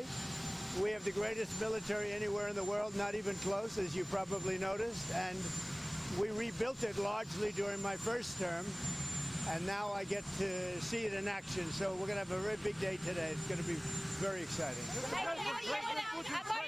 According to your plan, Mr. President, for one more year. Would you like to do that? That what? President Putin offers to keep limits on nuclear arms for one more year to then hopefully negotiate a new treaty. Sounds like a good idea to me. Mr. President, according to your plan, the Palestinian Authority may control Gaza the day after Hamas. Now, can you please explain me what is the purpose by doing this if, according to Israel, they are paying to terrorists, they're paying salaries to terrorists? Who you with? Channel 14 Israel. My name is Libby. Well, it's a great deal for Israel, and it's a great deal for everybody. And you want to get your hostages back, right? You want them back, or do you not want them back? And it's a great deal for Israel. It's a great deal for the entire Arab world, Muslim world, and world. So we're very happy about it. When do you think the hostages will start being freed? I think very soon. They're in negotiation right now as we speak. They've started the negotiation. It'll last a couple of days. We'll see how it turns out, but I'm hearing it's going very well. Please, if they don't find them within the time frame. Please. Thank you, sir. Regarding Jared Kushner's role in the negotiations, can you explain a little bit about why he came on at the last minute? And then in regards to the WIC program that the Vice President mentioned, do you know when the funding that you promised through the tariff revenue will actually go through to communities? Because there's reports that WIC providers are actually starting to close down today. Well, okay, let me just answer to Jared. So Jared's a very smart guy. He did the Abraham Accords. As some people say, the Abraham, which I love the way that sounds, but he did the Abraham Accords. It was a great thing. 4 big countries joined. If I were president, if the election would have been a correct election, which it wasn't, you'd have every country in there. Maybe even Iran would have been in there, frankly. But you'd have every country in. Now, by the way, that's going to be filled up rather quickly. People want to join the Abraham Accords. And I put Jared there because he's a very smart person. And he knows the region, knows the people, knows a lot of the players. And the combination of him and Steve Witkoff and Marco and Cooper, who is, as I hear, has been fantastic. And others that were involved. JD was very much involved. I mean, we had a very smart group of people working. We had a lot of different players, different countries, and very diverse countries, very different from each other. They had certain things in common, but they had a lot of things, mostly things that were not at all common to their countries. So we had a very smart group of people. These are high IQ people, okay? You know, I talk about how many low IQ people we have in our government. We got some real low ones, but some shockingly low. But these are very high IQ people, and that's what we want. I like high IQ people. Yeah. Mr. President, thank you. Okay, can I ask you? The tariffs, it's much tougher. Would you ever visit Gaza? What? Would you ever visit Gaza? I would, yeah, I would. I'd be proud to. I see it. I mean, I know it so well without visiting, but I do see it. Yeah, I would, actually. I'd like to do it. I'd like to put my feet on it, at least. But I think it's going to be a great miracle over the over the coming decades. And you know, if you go too fast, that's not going to be good. You have to go at the right speed. You can't go too fast. Mr. President, who are you with? I'm BBC, Tom Bateman, BBC, with the radio call. Nice accent. Thank you. When Steve Witkoff was in Hostages Square last night, he mentioned Prime Minister Netanyahu and the crowd booed. I wondered if you saw that and what you made of that. I also saw the crowd cheer when he mentioned Trump, like really cheer, and it's an honor. No, as I said, I think Bibi did a great job. I had some words with him a couple of times where I didn't agree, and he was always, he was the right guy at the right time. But are you confident, because many Palestinians will be concerned that after the hostages are handed over, that Israel might restart the war for some reason? Are you? I'm not worried about anything. I think we have a great deal, and it's a great deal for everybody. You know, a great deal is a deal where everybody's happy. In every country, they're dancing in the streets. That's a great deal. It's a unique period in time. Marco and Pete and General Kane was so great. John Ratcliffe was incredible. We had an amazing array of talent, and we were helped by, in particular, the countries represented at this table. I will say, Tamim, you were fantastic, and your country is unbelievable, and I don't think they give you a fair shake. They talk about you as though you're not a nice person, and you happen to be a nice person. You happen to live in a little tough neighborhood. You're surrounded by everybody. And without you, this wouldn't have happened. And I just want to thank you very much. That's Qatar. And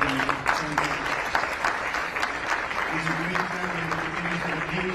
He's an amazing leader. And another man who's been a friend of mine for a long time. I don't know what it is. I like the tough people better than I like the soft, easy ones. I don't know what the hell that is. It's a personality problem, I suspect. But this gentleman from a place called Turkey has one of the most powerful armies actually in the world. It's much more powerful than he even lets known. If you look at some of the recent conflicts, he was at the top of them, and he was winning them, and he did win them. And he doesn't want any credits, he doesn't want anything, he just wants to be left alone. He's a tough cookie, but he's been my friend. And every time I've ever needed him, he's been there for me. So I just want to thank President Erdogan, Turkey. NATO has a problem with him because he is difficult. They call me, they said, would you do me a favor, could you speak to Erdogan?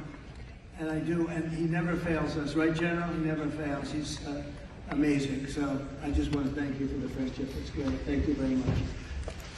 And then, of course, we have the host tonight, and I just want to thank you very much. There was a reason we chose Egypt, because you were very helpful, and very, very helpful. Everybody wanted to have this, but we really thought it was appropriate, and you are a great leader. You have very little crime. We have problems that other countries don't have, and of course, nothing's perfect, but the job you do is amazing, and I want to thank you. Another one, we've been my friend right from the beginning, during the campaign against crooked Hillary Clinton. Have you heard of her?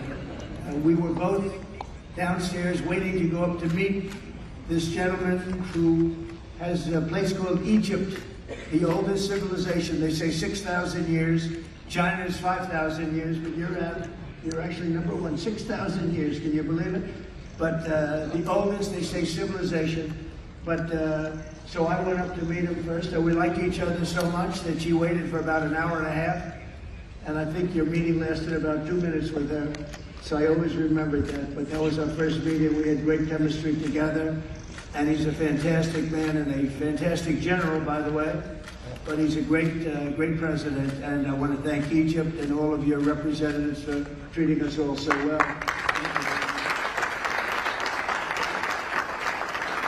So we're really representative of a whole group of nations, and they're sitting behind us, and you know most of them. I can tell you this guy's got so much money. They all have so much money. There's more money and power sitting behind us. I love that they're behind us.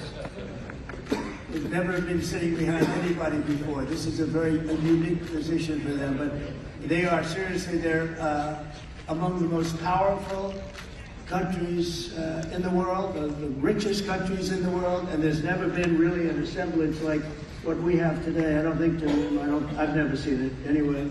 And I want to thank everybody for being with us. Man, I just solved the war for him. Azerbaijan. Oh, did I do a good job? Where did you come picture here? Where is Arius? You guys are still getting along, right? We fought for 32 years, and in about 1 hour we settled it, right?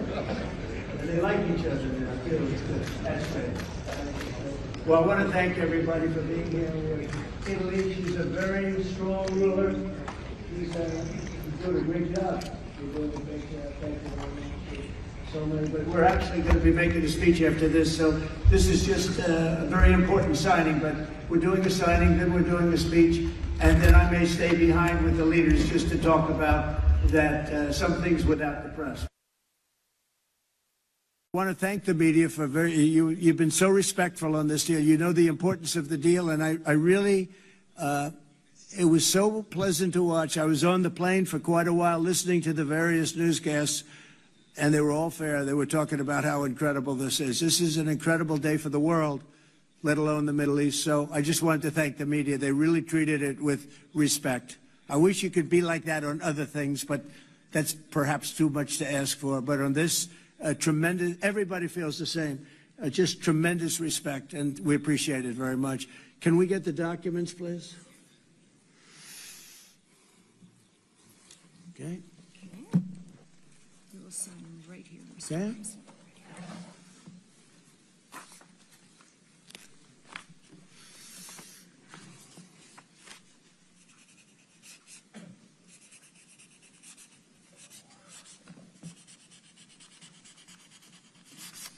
Okay.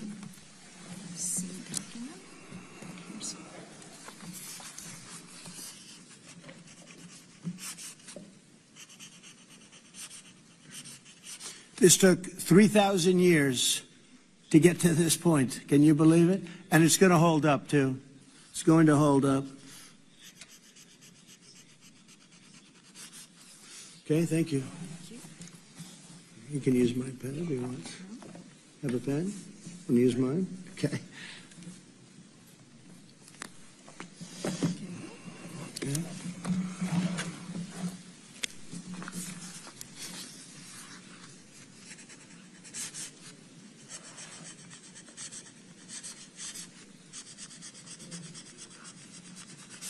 Okay.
You can hold it up for Okay, fine. I think we're going to hold it up. I don't hold up the signature page, yeah.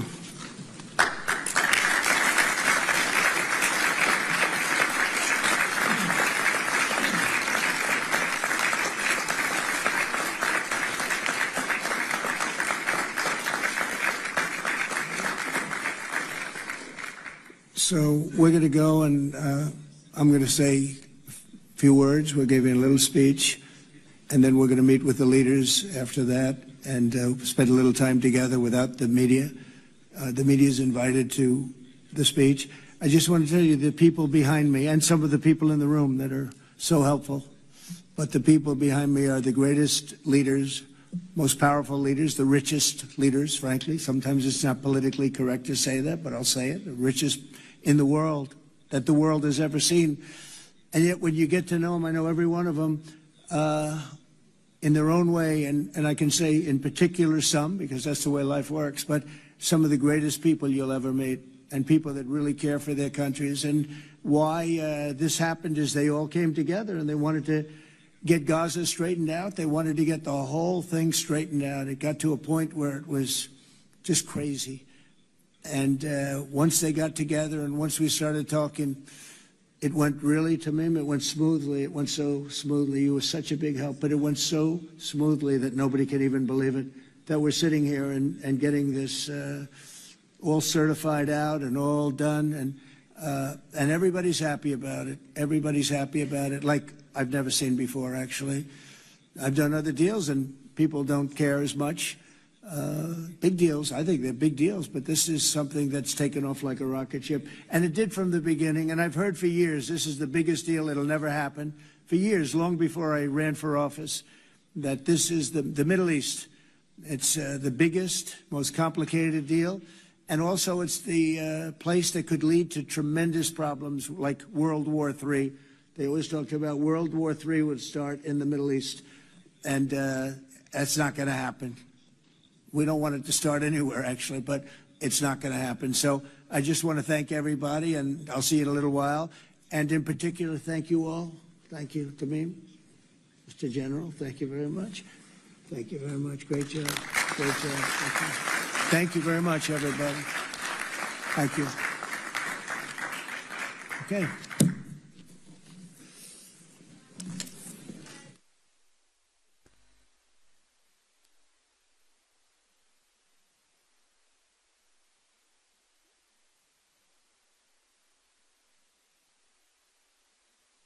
Well, thank you very much, and that was a great honor. I appreciate it very much, Mr. President. Mr. General, Mr. President, great General, great President, thank you very much. This is the day that people across the region and around the world have been working, striving, hoping, and praying for. They have done things over the last month that I think were really unthinkable. Nobody thought this could happen. With the historic agreement we've just signed, those prayers of millions have finally been answered. As you know, the hostages have been returned, and further work goes on having to do with the, sadly to say, bodies. Together we've achieved what everybody said was impossible. At long last, we have peace in the Middle East, and it's a very simple expression, peace in the Middle East, and we've heard it for many years, but nobody thought it could ever get there, and now we're there. I want to congratulate everybody sitting in these first few rows and standing behind me. I don't know why they chose to stand, but I promise I'll make it short, okay? We are not going to keep you standing for long. These are great leaders. After years of suffering and bloodshed, the war in Gaza is over. Humanitarian aid is now pouring in, including hundreds of truckloads of food, medical equipment, and other supplies, much of it paid for by people in this room. Civilians are returning to their homes. The hostages are reuniting. I mean, it's beautiful. I'm just watching it backstage. The level of love and sorrow, I've never seen anything like it. It's amazing when you see they haven't seen their mother, their father. They haven't seen them in such a long time, and they lived in a tunnel, a very little tunnel, very deep, and the level of love is just incredible. It's a beautiful thing to see. It's, in one sense, it's so horrible that it could have taken place, but in another sense, it's so beautiful to see. A new and beautiful day is rising, and now the rebuilding begins. The rebuilding is maybe going to be the easiest part. I think we've done a lot of the hardest part, because the rest comes together. We all know how to rebuild, and we know how to build better than anybody in the world. I want to express my tremendous gratitude to the Arab and Muslim nations who helped make this incredible breakthrough possible. and you really did, to President El-Sisi of Egypt, who is so generously hosting us today. And I want to thank you for the outstanding job your country is doing in so many different ways and for helping us so much with this peace agreement. I also want to thank the President for the escort of 6 fighter jets. Oh, we looked out the window, we said, I hope they're friendly, and they turned out to be very friendly. But we had 3 on each side, and they are beauties right out of the really American manufacturing hub. We make the greatest military equipment in the world. We have the strongest military in the world by far. And I knew exactly what those planes were, and I knew exactly how much you paid for those planes, too.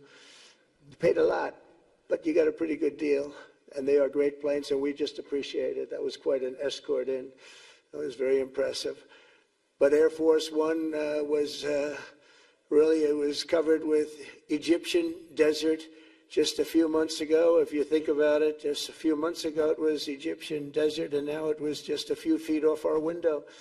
And it was a spectacular sight, and I appreciate it very much. Really, that was pretty good. You got our people by surprise. I don't know if they were thrilled right at the beginning, but they were thrilled as we sailed along very, very calmly and safely. And I'm deeply honored to receive from you, Egypt's highest state honor, the Order of the Nile. The Nile is so beautiful, so magnificent. It's such a beautiful title, the Order of the Nile. Thank you very much, Mr. President. Appreciate it.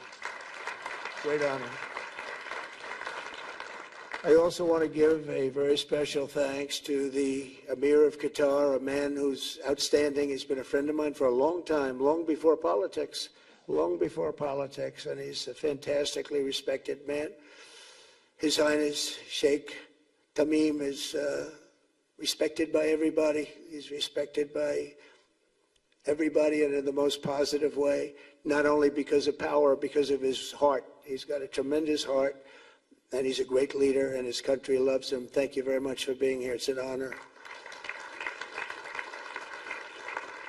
Let me also express our condolences to the Qataris on the tragic car crash that claimed the lives of your cherished diplomats, some of whom were known by our people, and they were supposed to be incredible people. So please extend our sorrow and best wishes. That was tough. That was really tough.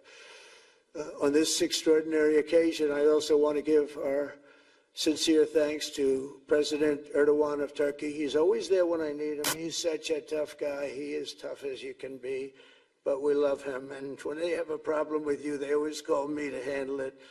And usually I come through. We just have a good relationship, and we have from the beginning. And so I want to thank you very much and say hello to your wife, your beautiful wife. And it's great to be with you. Always there. When I need him, he's always there. Thank you very much, Mr. President. And I also want to thank, I just spoke to him on the phone, His Royal Highness Crown Prince Mohammed, Saudi Arabia, a special friend of mine. Boy, he's come so long and so far, and he's doing a fantastic job for his country. And I want to just thank him. And, His Highness Sheikh Mohammed of the United Arab Emirates is here. Where? He's here someplace. Well, he's not here, but he's here in spirit, I can tell you that. And he's been another one. He's been absolutely incredible, and we appreciate it very much. And His Majesty King Abdullah of Jordan, and thank you very much, King Abdullah of Jordan. He's here. Thank you. Thank you. Thank you very much. And you really have been a great helper. We appreciate it. Appreciate it. Prime Minister Sharif of Pakistan, and also I have to say my favorite Field Marshal from Pakistan, who's not here, but the Prime Minister is here, and you're going to give his regards. Where are you? There you go. Thank you very much. Do you want to say what you said to me the other day? Come, would you like to say what you said the other day? I think it was so nice. Please. Thank you very much, my dear President Trump, my dear brother President Fath el-Sisi of Egypt,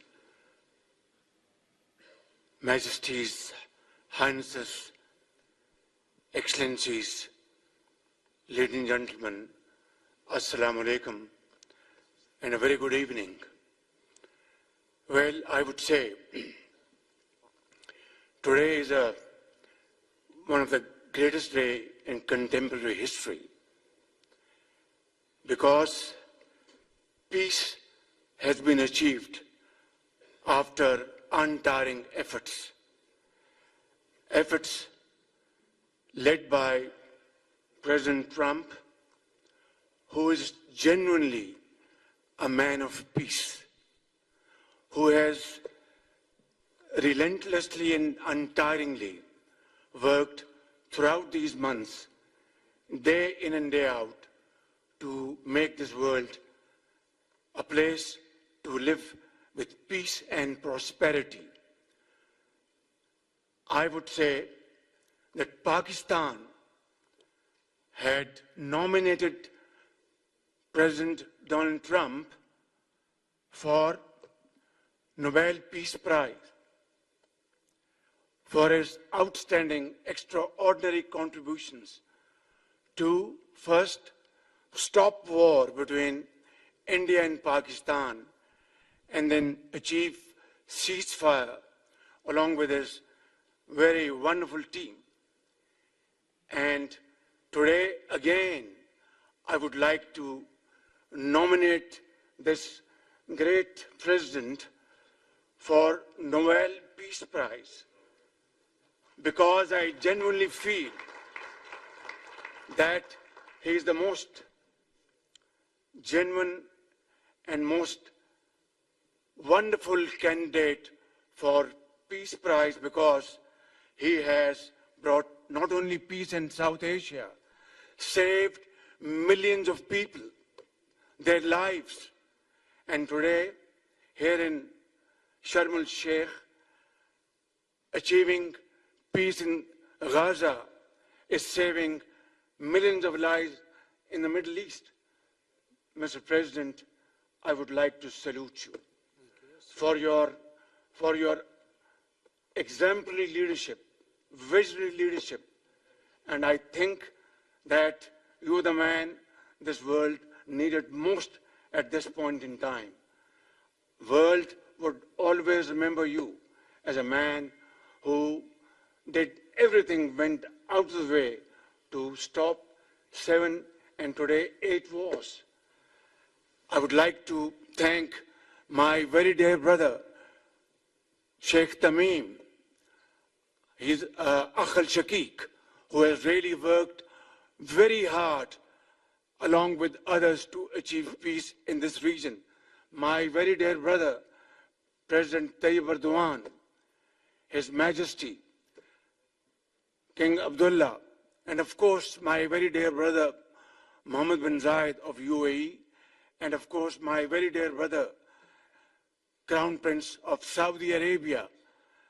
And he has also been very, very helpful and contributed very valuably in this wonderful peace process.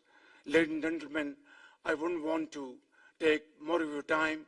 Suffice it to say, had it not been for this gentleman, not only, who knows, India and Pakistan are both nuclear powers. Had he not intervened along with his wonderful team, during those 4 days, the war could have escalated to a level, who would have lived to tell what happened? And similarly, here in this part of the world, in the Middle East, Mr. President, your valuable contribution along with President Sisi, I think history will remember in golden words. I wouldn't say more, except God bless you, God give you long life to serve like this for all time to come. Thank you very much.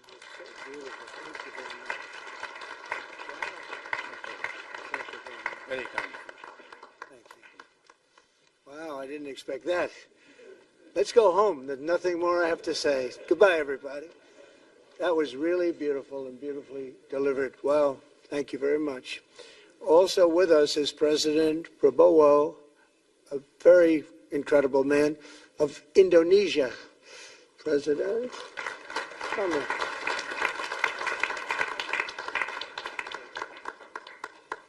Great job. President Abbas of the Palestinian Authority. See, we have them all. We have them all. Good. Great. It's good to have you.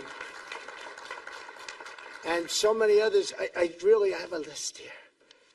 This first three rows and what's standing behind me, I don't know why they chose to stand, but it's there. They're going to be very famous tomorrow, all of them. We have the Arab League is represented by His Excellency, and thank you very much for being here. Thank you very much. We have Armenia, and Azerbaijan. That's a little war that we stopped. That's a little war. There they are. Look at them. They're sitting. When I met with them, it was in the Oval Office. They fought for like 31 years or some crazy number. And they had one sitting on that side of the Oval Office, one sitting. By the time we finished in 1 hour, they were both hugging each other. And now they're friends and they're getting along great. Look at it. So I want to thank you both. That's incredible. Really incredible. So you have Armenia and you have Bahrain, you have Canada. It's so great to have, in fact, the president called and he wanted to know if it's worthwhile. He knew exactly what it was. He knew the importance. Where's Canada, by the way? Where are you? Where are you? He knew the importance of this. He said, I want to be there. So many people have done that. They called. I mean, they heard about it. And these are not people that can do that very easily. They have pretty big schedules to put it in mind. The most powerful people. And I appreciate you being here very much, Mr. President. Fantastic. Fantastic. And Cyprus, Egypt, the European Union, it's a lot of countries. France, thank you very much, Emmanuel. I would imagine Emmanuel standing someplace behind me. Where is he? I can't believe it. You're taking a low-key approach today. He's my friend. That's great. Good job. Thank you very much, Emmanuel. Germany, the new Chancellor of Germany he's easy to spot because he's very tall and he's very smart and he's doing a fantastic job for his country. Appreciate it very much. And congratulations, a big election. That was a big one. That was going to change things. Greece, we have Greece. We have Hungary. Oh, Victor, where is Victor? Victor. We love Victor. Victor, I call him. You know, I put the little accent on it. You are fantastic, all right? I know a lot of people don't agree with me, but I'm the only one that matters. You are fantastic. He's a great leader. I endorsed him the last election he had, and he won by 28 points. So you're going to do even better this time.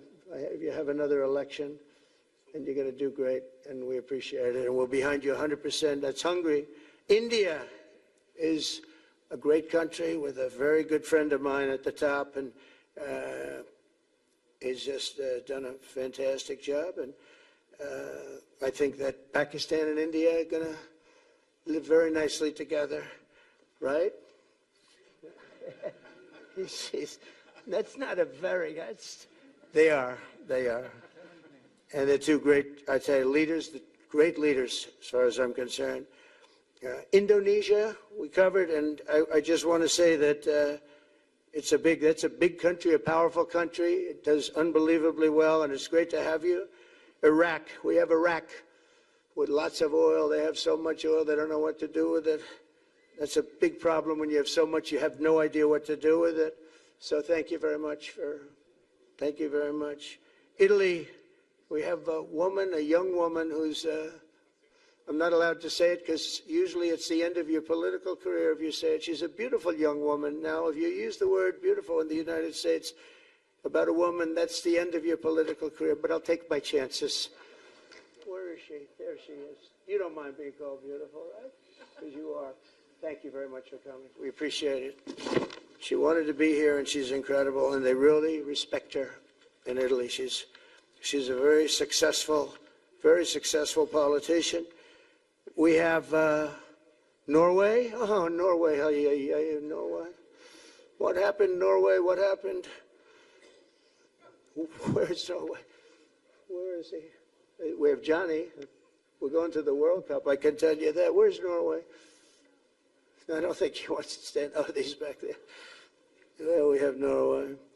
Oman, again. We have Paraguay. We have really fantastic representative from Saudi Arabia. Thank you very much. I'll tell you what, and this time we'll get you the best seat. He always gets the best seat. He deserves the best seat. But what a great place it is. Spain. Where's Spain?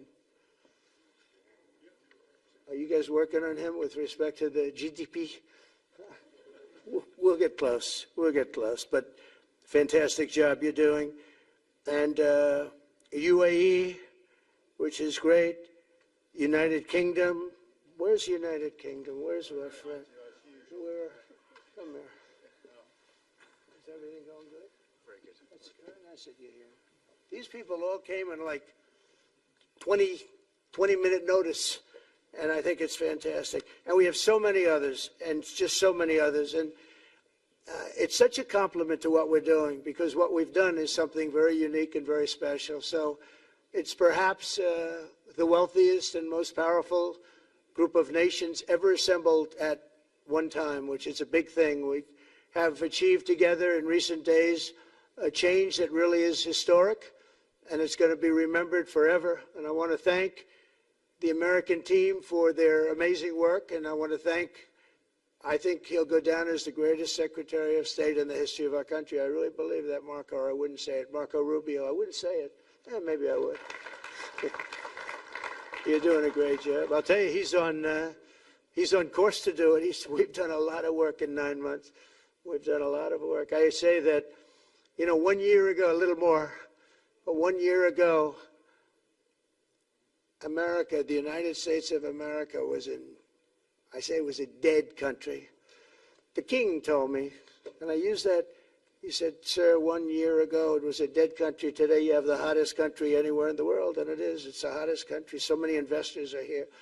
We have over $17 trillion being invested in the United States, which is a record that nobody has ever beaten. I don't think anybody will. And we still have 4 months to go before it's a year. So in 8 months, we have over 17 trillion. We're actually very close to $18 trillion. There's never been, as an example, the previous administration had less than $1 trillion over 4 years. We have, we're close to breaking $18 trillion in 8 months. That's pretty amazing.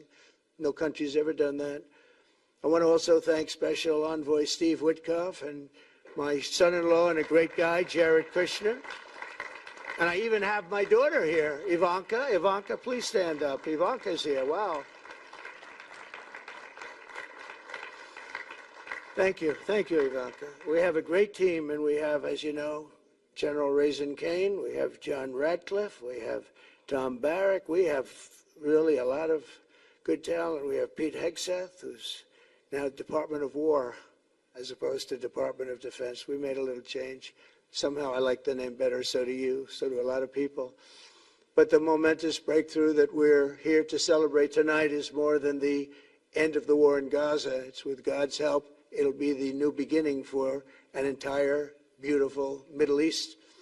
From this moment forward, we can build a region that's strong and stable and prosperous and united in rejecting the path of terror once and for all. We want to get rid of the terror and get on to other things. There are many other things in life that are so good. The final sprint to this deal began less than 3 weeks ago on the sidelines of the United Nations in New York. I met with many of the people in this room, and it all just started coming together. I've known so many of you for so long. You're friends of mine. You're great people. I have a couple I don't like in particular, but I won't tell you who. I have actually a few of them I don't like at all, but you'll never find out who they are. Well, maybe you will, come to think of it. But I have most of you who I like a lot, and I respect a lot. Maybe that's more important. We listened, and we exchanged ideas, and we kept pushing forward until the job was done, and the first steps to peace are always the hardest. And today we've taken them, and we've put them all together, and we've come up with this beautiful mix like nobody thought was possible. And as you know, I've just come from Israel. It was an amazing day to watch the hostages come in. and to watch all of the other things and do all of the other things that we did. And like all of us here this evening, the Israeli people are overjoyed that the war has ended. Many of you have had dancing in the streets. They had dancing in the streets. And they've been dancing for weeks now once they heard about this and they heard that it was even a possibility.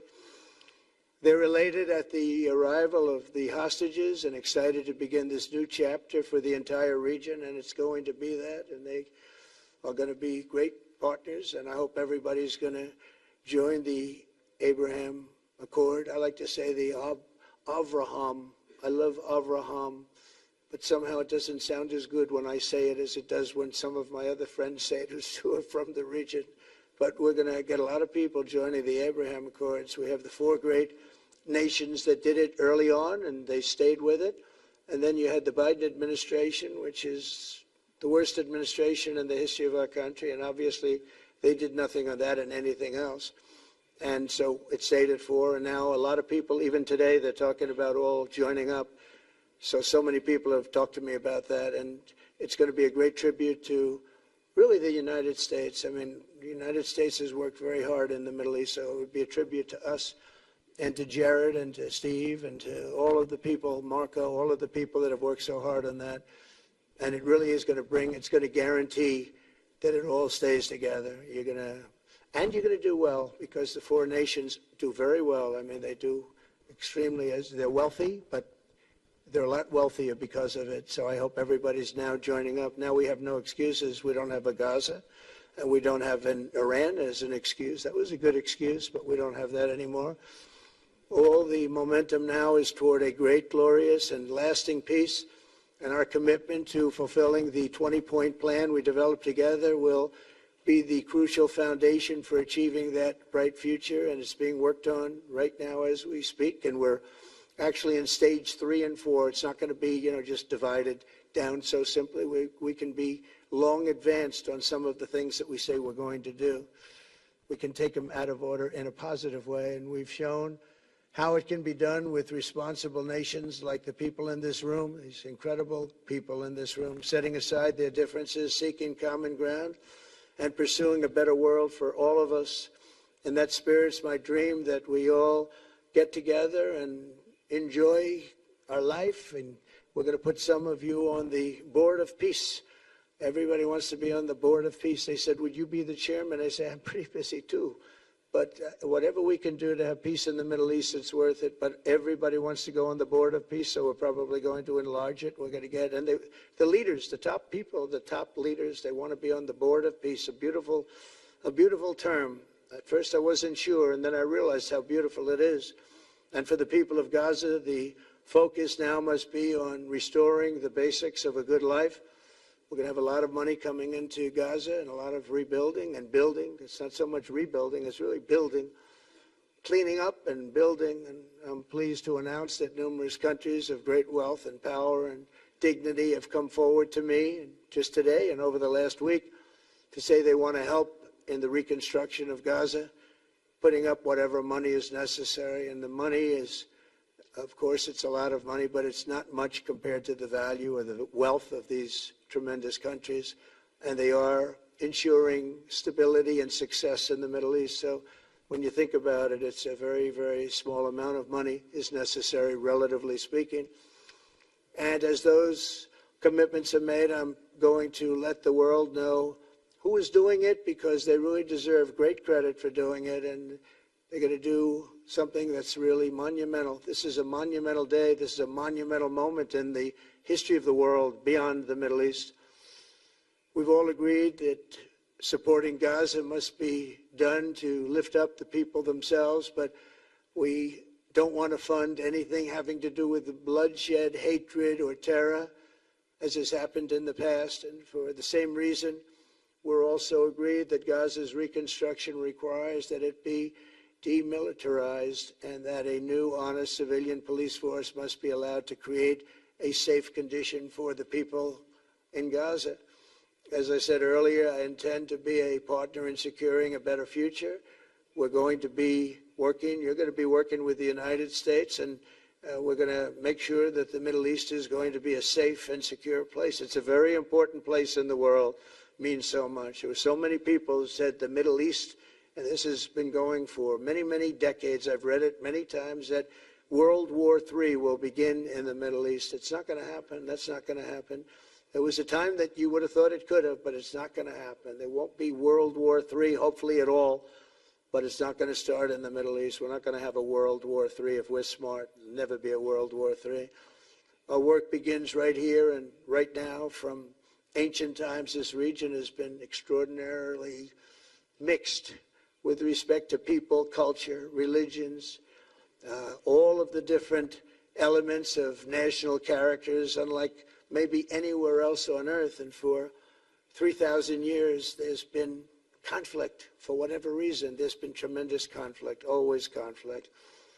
But today, for the first time anyone can remember, we have a once-in-a-lifetime chance to put the old feuds and bitter hatreds behind us. And that's why so many people in this room, they didn't get along.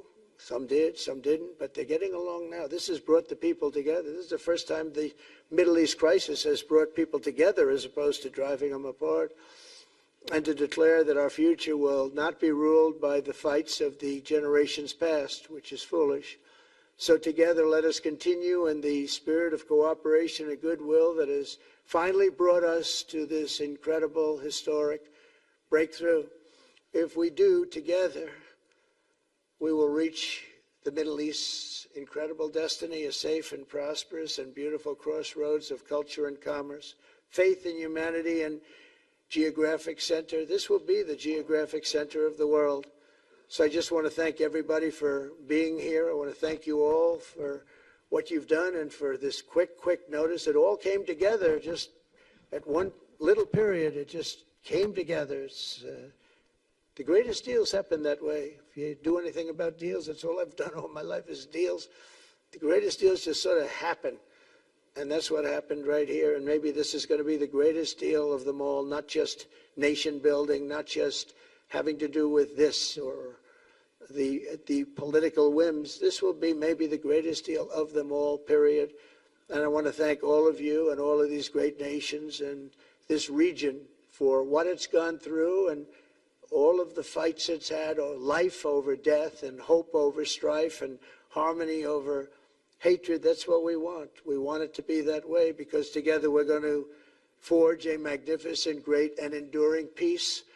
I want to just end by saying God bless you all. God bless the Middle East. God bless your countries. And God bless you. Thank you very much, everybody. Thank you. Thank you very much. Thank you.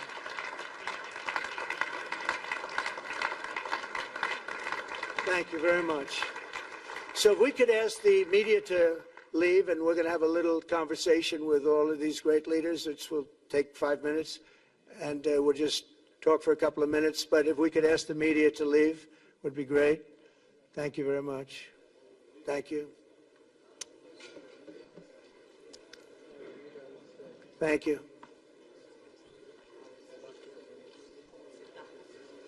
Thanks. So you going back? I'll go back. I'm glad you upgraded me to president. Oh, did I say? It's good. I started.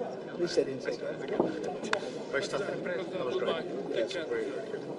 Goodbye. Prime Minister. I will be in Washington on 8th of November. So thank you, everybody. Come on over. So to the leaders, I just want to thank you very much for being here. We'll be meeting again. We're going to be drawing some names. If you want to get involved on the Board of Peace, you'll let us know. And I just want to thank everybody. This is really a special occasion. Thank you all very much. We'll see you soon. Thank you. Thank you very much. Thank you very much.